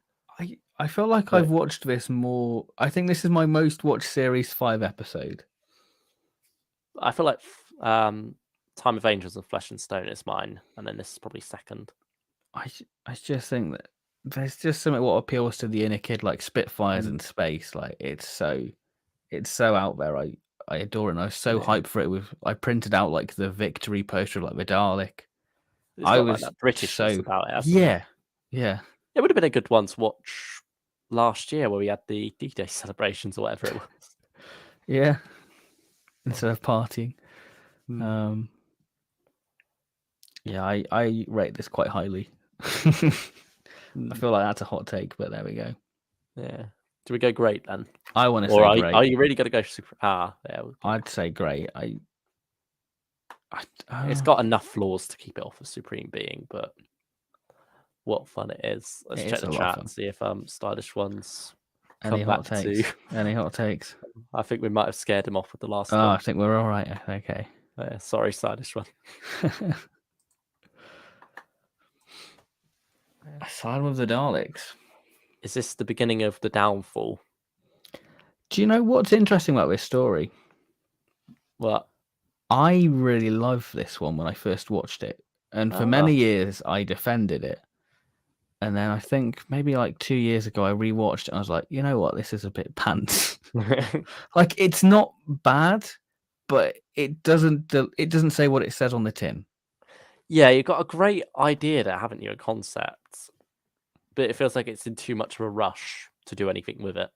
You know, this is a story where you could have got rid of the bronze. Like, oh yeah, the bronze Daleks are insane. Whack them in the asylum. Like the Sparadin Daleks, they're bronze Daleks. Why are you not using planet Daleks? You know, especially when you've got them in the asylum anyway.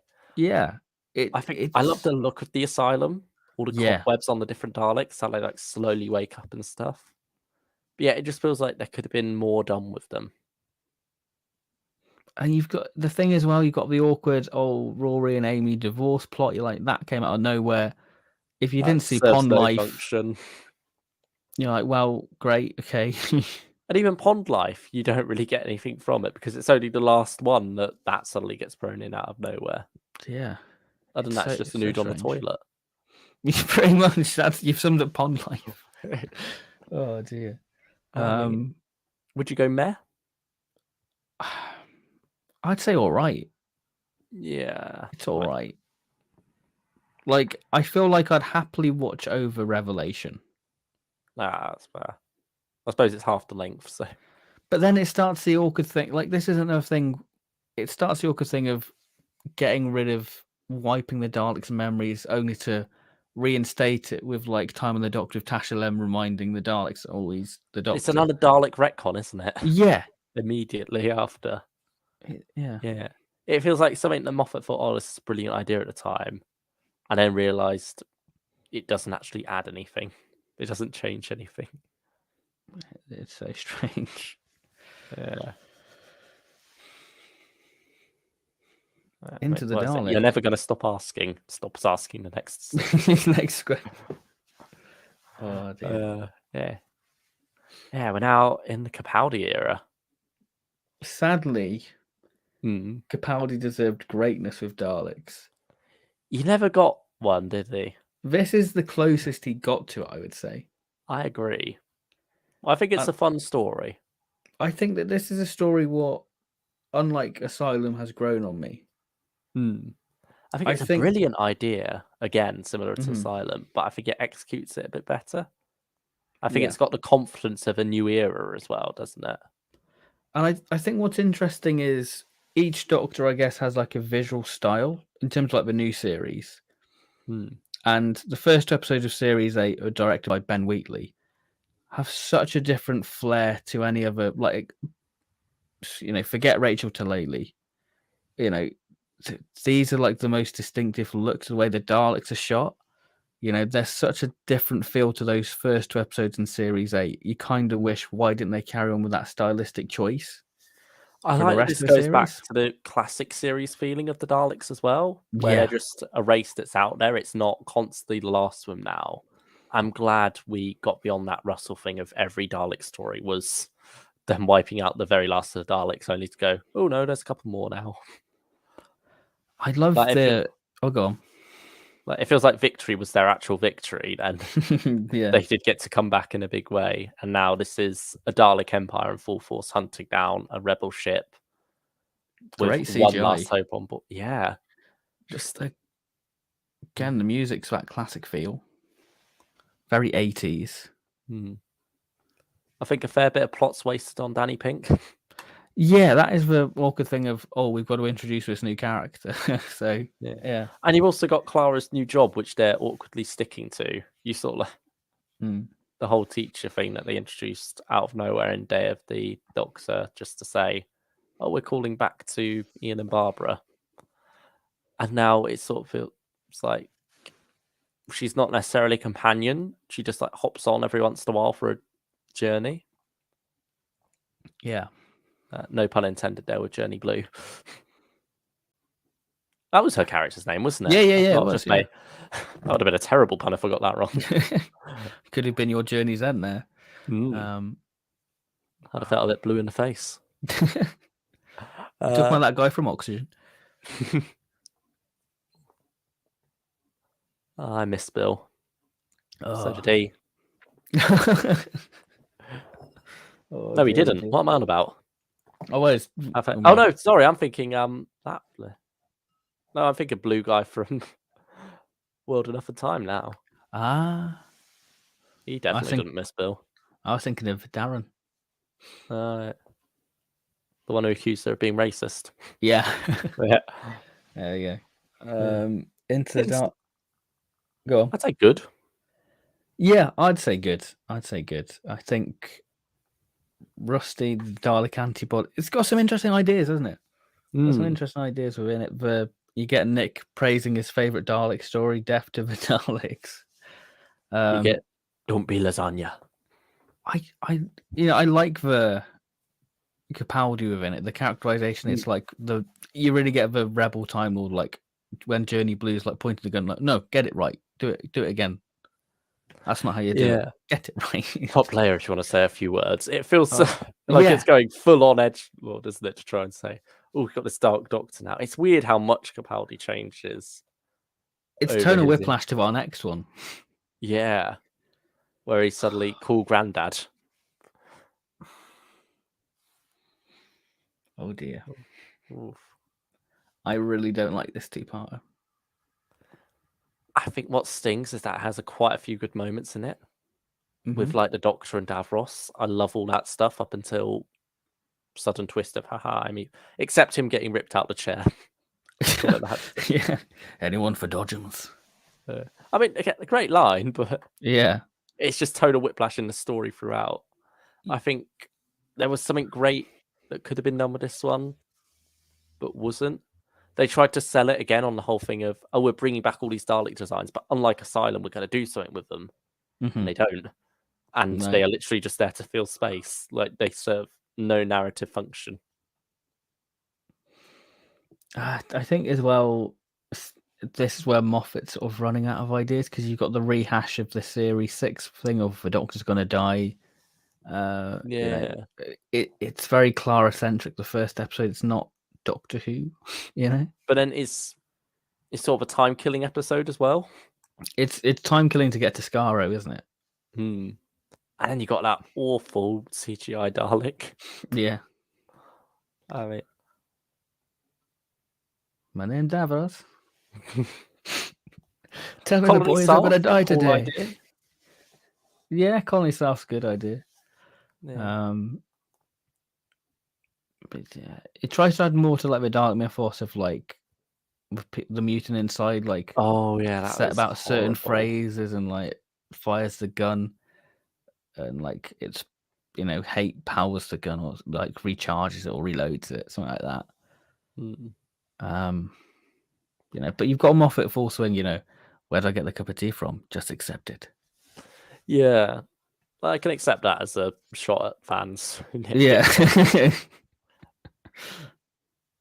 I think he's like, if you're asking where the cup of tea's from, you're asking the wrong questions, isn't it?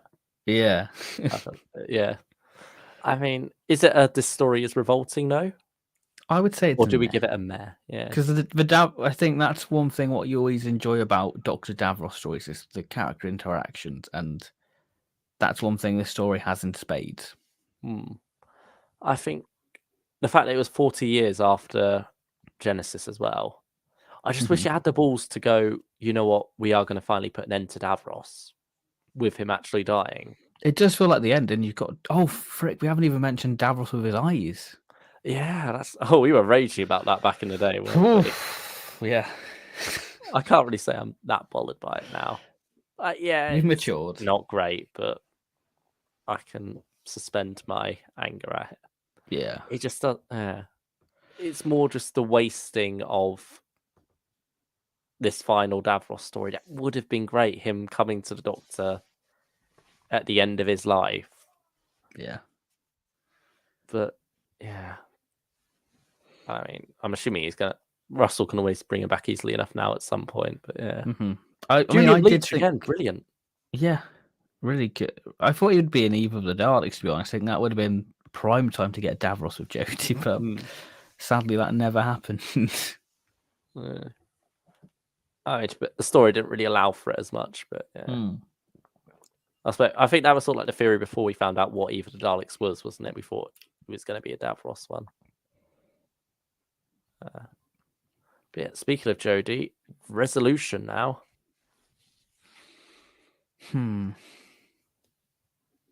I've not revisited. I'll be honest. I've not revisited any of these. I can't say I've revisited much of the Jodie era at all. I've revisited a couple, but I'd say Resolution suffers because of the plot between Ryan and his dad. That Resolution, you're there for the Dalek, and you're not getting it because the scenes in the cafe are very stilted, and yeah, it can't work these things in like Russell could. Yeah. Like in a lot of Russell stories, they work the family drama within the plot. Here, it just feels like stop the plot, have family drama, start the plot again, have Dalek going on kill spree. I like the mutant. Yeah, that's a brilliant idea there, have a mutant pilot it. But then you've also got that awkward thing of you have this whole Chibnall exposition opening to give this grand world-hopping story where the Dalek is cut up and spread out, but then just teleports instantly back together when it's found anyway. So what was the point in any of that exposition before? You could have literally just shown us the Dalek in one piece anyway, because you didn't need any of that. Like, if that's actually going to be important to the story, and you're going to have this world hopping to try and like get to the other bits before the Dalek does or something, so it can piece itself together. Sure, but you're just padding it out for the sake of it, and it's like Chibnall having these big ideas, but then not knowing how to actually implement them into a plot. I think as well, the story it needed something extra. Like we go to the Dalek ship and we see some new Daleks, and that leads into Revolution. Maybe it needed something extra. Go, okay, this is interesting. Yeah, I mean, you've at least got a new design again, but it's not a permanent new design. It is a alternative design, I suppose. It's Chibnall honouring every shoddy fan-made Dalek out there. Hmm. You know? Yeah. It was never meant to be taken as the new design. Yeah. I think most rational people accepted that at the time. We all hope to see like a new design of Dalek within it, like the recon Dalek returning to the ship. Maybe we see the new design, but we haven't got that, and I don't think we are gonna get it now. Yeah. It's also weird the whole thing of the Dalek going, "Oh, I'm going to call my Daleks and we're going to invade Earth." Like they've already done that several times. They know where Earth is. They could always come and invade. Just come and pick me up. Yeah. Yeah. Defeated by a microwave. Where should we put it? It's just. I'd probably say meh again. Yeah, I'd agree. Revolution of it. This one's aged terribly.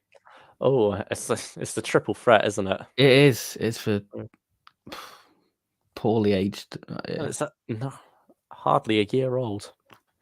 Yeah, it's weird to think that was 2021. Yeah, it feels so long ago. Jeez. And I mean, you also had the awkwardness of like the Dalek being used to suppress riots and protests. Good idea. Yeah, and I mean, it was written pre Black COVID, Lives yeah. Matter. Yeah.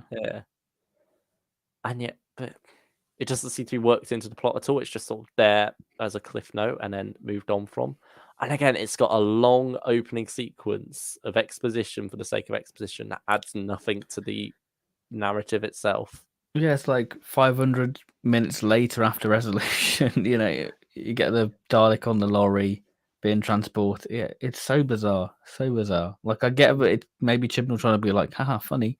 But it just seems a bit like, okay, do we really need that? Yeah, it's setting stuff up for stuff that's not going to go anywhere.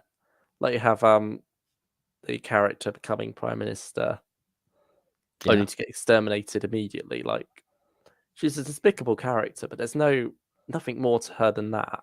Yeah. Whereas then you look at things like Aliens in London, World War III, so much more depth to those characters. And it's not just down to it being a two-parter, this being a one-parter. It's down to like not using the time well. Really. And then you got the whole thing of the companions are on their own, but they don't do anything while they're on their own. They just wait for the Doctor to turn up. So it's basically just like with Stephen Moffat and Russell's companions, you felt like when they're on their own, they're trying to do something, they're making the most of it. Yeah. With Chibnall's, when they're on their own, it feels like they're just killing time until the Doctor turns up. You know, you've got Yaz going full like conspiracy theorist, like sticky notes everywhere. It doesn't quite work, does it? No. Again, it's good ideas, terrible execution. Like the Death Squad, one of wasted opportunity. When you have like one of the characters go, "Oh, take me to your leader," and it's just another bronze Dalek. Like that was your one opportunity to give us a different Dalek. Just paint it different. That's all I'm asking. Yeah. It's But like mix some black in with the gold. Yeah, give it like the Axis Strike Squad Dalek, what we had in like the B&M Figs and Gallifrey Series 6. Just something like that. We're like, oh, that's nice. You know? Yeah, I do not know. It's just, and then again, it's the whole thing of we're calling in Daleks to deal with these Daleks. Then we've got these Daleks to deal with.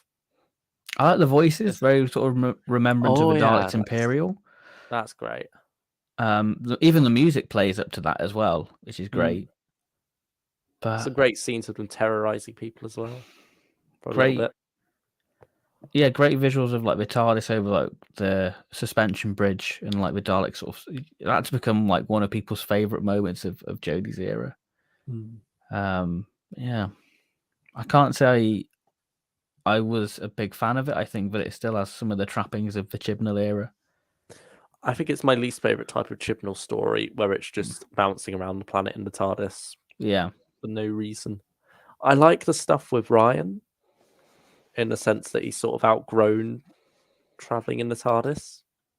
Oh like you said. God, Graham's departure. But yeah, Graham gets shafted. He's shafted, Mm. and it's not. It feel like it was Bradley Walsh's sort of last minute going, yeah, maybe I should go as well. Like it Yeah. doesn't feel natural for Graham to leave. And then you have the weird Force Ghost Grace as well. You're like, oh, yeah, all right, where's this come from? Yeah. I mean, I like that we sort of loop back to Woman Who Fell to Earth. Sort of reminds us of the time we had hope. Yeah. But yeah, it's a bit of a messy end, really. I mean, is it revolting though? I mean, it's aged purely. I don't feel like I'll be revisiting it because of whatever's happened. But yeah, I don't know. It's not it's not revolting. No, I'd say it's more just meh again. Yeah, it's a meh. I don't feel strongly enough to say it's. I was more just thinking we don't have anything to go down there. Yeah. Unless you want to put Eve down there. Again, Eve. Everyone seems to enjoy Eve, but I sort of found it a bit like, all right, that was that. You know. I had more fun with it and the characters within it, but it's hard to tell where that's down to actors and characters. Like My favorite. especially Oh, go on. The Irish character, like the owner of the storage facility. I can't remember her name. Is it Sarah? Yeah, I think that's it. Sarah Yeah, and like Nick, wasn't it? Yeah, Sarah and Nick. She's brilliant. And like definitely plays up to the comedy there. And I think that's where the story excels. It's some of the best chibnall humour. Like got a whole thing with the phone where it's like, Mammy, I'm busy. I think there's wonderful stuff there, like the jokes at the end as well. She's a great character, but the time loop thing, I'm not quite sure what they were trying to do with that, because the whole thing of the loop starting a minute later, they're sort of trying to say, oh, the loop's getting shorter now. But it isn't. The loop resets when they die. They sort of have this false thing put on of it being reset at midnight, or like they've only got until midnight. But there's no basis for that in the story itself. You never see it reset at midnight without them dying. If they survive after midnight and die, presumably just go back to the start again. So I want to know why the Daleks made a force field only over one door. Yeah, that's true. Why not the whole building? I mean, you imagine it is the whole building, and you think we're going to get something more clever there, but no, it's just, oh, we're sneaking out the back door. Literally. Oh, dear me. It's the thing where the more you pick at it, the more it falls apart. It's just... Like, I know people have been having a go about plot armor. Plot armor does not bother me within this at all. I think it's a bit ridiculous in the sense that with the Dalek aim and such, it just feels over the top, like you're pushing it now. Like it could have, it's poor staging rather than poor writing. But then you think, well, the Daleks did shoot him a fair few times, got him in the end. Yeah, but a lot of the time they shot him because they were literally wanted to reset the loop or something. And it's all like they cornered them. And again, when you compare it to Dalek, where no shot is wasted, yeah, it just like they're running down this corridor and you're having jokes while they're getting shot at by this Dalek, which should not be able to miss that much. I mean, they are shot beautifully. Yeah, that's like you had that wonderful shot in the red lighting where the Dalek shows up behind Nick. But I think for me, the highlight for me is just Dan going, all right, how you doing? Got some stuff I want to store? Like, for me, that was the sheer joy I got out of it. But then you think all these iconic encounters characters have had with Daleks, where there's obvious fear in coming up against them, like Martha in Daleks in Manhattan. I'm gonna call back to that story again because it's brilliant. Compare that to Dan just being right, mate. Yeah, like yes. I think maybe because he's got that knowing that he's gonna survive and he's gonna make it to the next loop. I don't know. Yeah, Don't you think surely it should hurt being shot by a Dalek? Like, even if you're getting reset. See, they played with There that should at the still be start. pain. With like maybe that's sort of more of a deja vu, but they played with it a little bit more at the start. Then they sort of forgot it, didn't they? With like Nick and Sarah. Yeah. I do fight as well the TARDIS resetting. Like I feel like that was a bit of a cop out for Flux. I kind of wanted that to carry on through. I didn't mind it, to be fair. I feel like it's something that I was over. It probably should have been more explained and done in Flux, but I'm okay with leaving it for this and then having that be the explanation for the time loop. Mm-hmm. I think that's good. And like the rather obvious reveal that it was going to be the TARDIS resetting, but a nice reveal nevertheless when the Doctor finds out from the Daleks that it's her who's causing the time loop. I mean, that was a great bit of CGI with like the TARDIS like configuring. That was all Oh yeah, done it's good. like folded in and such. Yeah. Yeah. I think, where's the beach? Quite a funny line. Mm-hmm.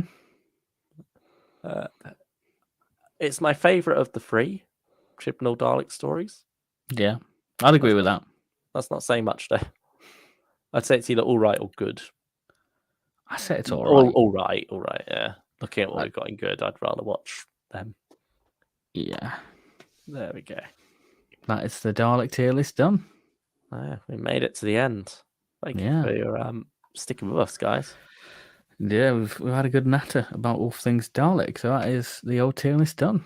Nothing in the bottom tier. No. I think that was sort of why I was maybe pushing for some of them, just because it felt like we already spent over 5, but it doesn't really matter. Yeah. Is there anyone that shocks you there? Is there anything you thought would be very different? I know a couple that shocked Stylish one.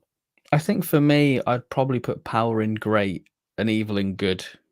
I'd have it there personally. But as for other ones, I'm quite shocked that Army of Ghosts and Doomsday isn't great, to be honest. It is great. It is great, but I thought it'd be more in good. Being. I thought it being good, to be honest. Oh. But I thought it was more your decision to put it up that high as well. Yeah, yeah. But I'm happy with that list. Yeah, I'm happy with it. Very, very happy. So that's the old tier list done, I think. Yeah, got an awful lot at the top as well.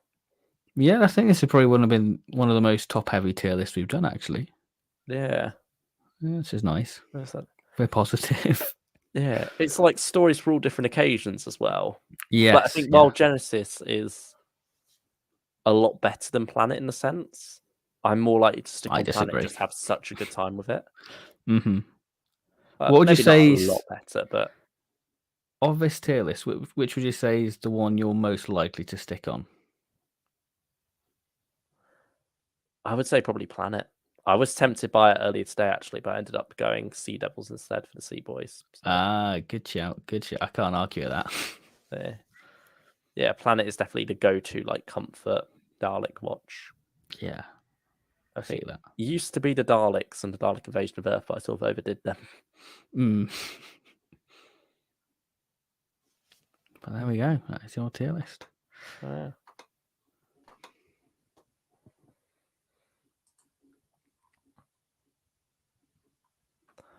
Hermie says, I love you guys, but this list is insane. What can we say? Hot takes. Hot takes are all out today. It's probably one of the most hot take tier lists, isn't it? Yeah, I'd say it's our probably most controversial. But hey. I think maybe looking back, I would have put Daleks or Dalek Invasion of Earth 1 tier lower. I'd probably put Daleks probably in great. Yeah. But I think, again, it's that, do you put it there, why is it in Supreme Beings? Because it's the first Dalek story. It's the one what put the show on the map, really. Yeah. But if we're doing an Ice Warrior tier list, I wouldn't put the Ice Warriors top tier for it. No, that is true. Story. But I expect the Ice Warriors didn't do quite as much for Doctor Who. Yeah, that is true. There we are. Yeah, I expect What's your earliest Dalek memory? That's probably something I should have said before we started the tier list, but just a little fun question. My earliest Dalek memory was walking into like a collectible shop and they had a Clockwork Dalek, and I think it was the one from the Mr. Bean Nativity. And I remember asking my dad, "What's that?" and he told me it was a Dalek. And then a few years later, I've become obsessed, and now I own many, many Daleks. How about yourself? Yeah, you got one behind you right there. Yeah, I think a lot more behind the door. Yeah, quite a few. My earliest memory, this probably isn't the first time I like encountered them, but the first time I like consciously encountered them was walking downstairs at some point during Dalek while my parents were watching it. So I think they offered me the chance to watch Doctor Who when it first came back, and for whatever reason, it's like, nah, I'm not interested in this. And then come down, see that, and I think I want to watch this now. And so they ended up getting me like the volume 1, 2, 3, and 4 of series 1.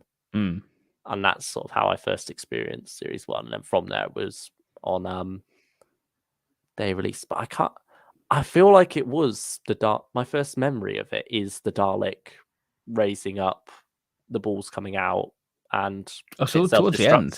Yeah. But I don't know if it was towards the end or not though. But that's certainly the moment that sticks in my mind the most. That is my earliest memory of it. But yeah. Oh, because I remember as well, like when it got to the finale, Bad Wolf Parting of the Ways, I asked my dad, "Oh, is this like before the Dalek episode on its own? Is this like where it survives from and it's the last one?" No, you silly boy. Just funny memories like that. But, I think that's the joy, because like you realize how different and similar you grew up. You know, we all had we grew up on the same era, but how our memories are different, but we still have that same sort of connection there. You know, I think that's great. Unique, isn't it? Yeah. Let's know your first Dalek memory, by the way, guys. Speaking of that, Tom Garb, my first ever was Planet of the Daleks shown in '93. I remember it had 5-minute documentaries at the front of each story. I've been hooked since. What a way to get hooked to Doctor Who, Planet of the Daleks. What a cracker. Good start. It's a good one.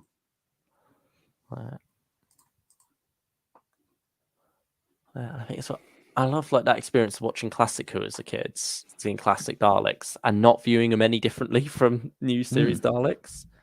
Like you don't see him as like this tatty older model that's not as threatening. You still see him as threatening as they come. I mean, maybe it was me. It was like, oh, why isn't their eye glowing or whatever, you know? Or why isn't sort of the lights in sync with the dialogue? But yeah, you sort of look past that as a kid, and I think, you do look past it a lot. I mean, to be fair, most of the time the lines are with the dialogue. I mean, then you get to Soul and Earth and Journey's End, they're quite off, like the eyes. You even have the light being off at one point. It comes on halfway through the scene. Can't wait for that to be redone on the collection box. I mean, I'd certainly say the most egregious case of the lights not lining up is the Planet Supreme, but we love him anyway. Oh yeah, if we can forgive that boy because he'd kill us on the sight. Yeah, but we love our Pepper Potts. We love them.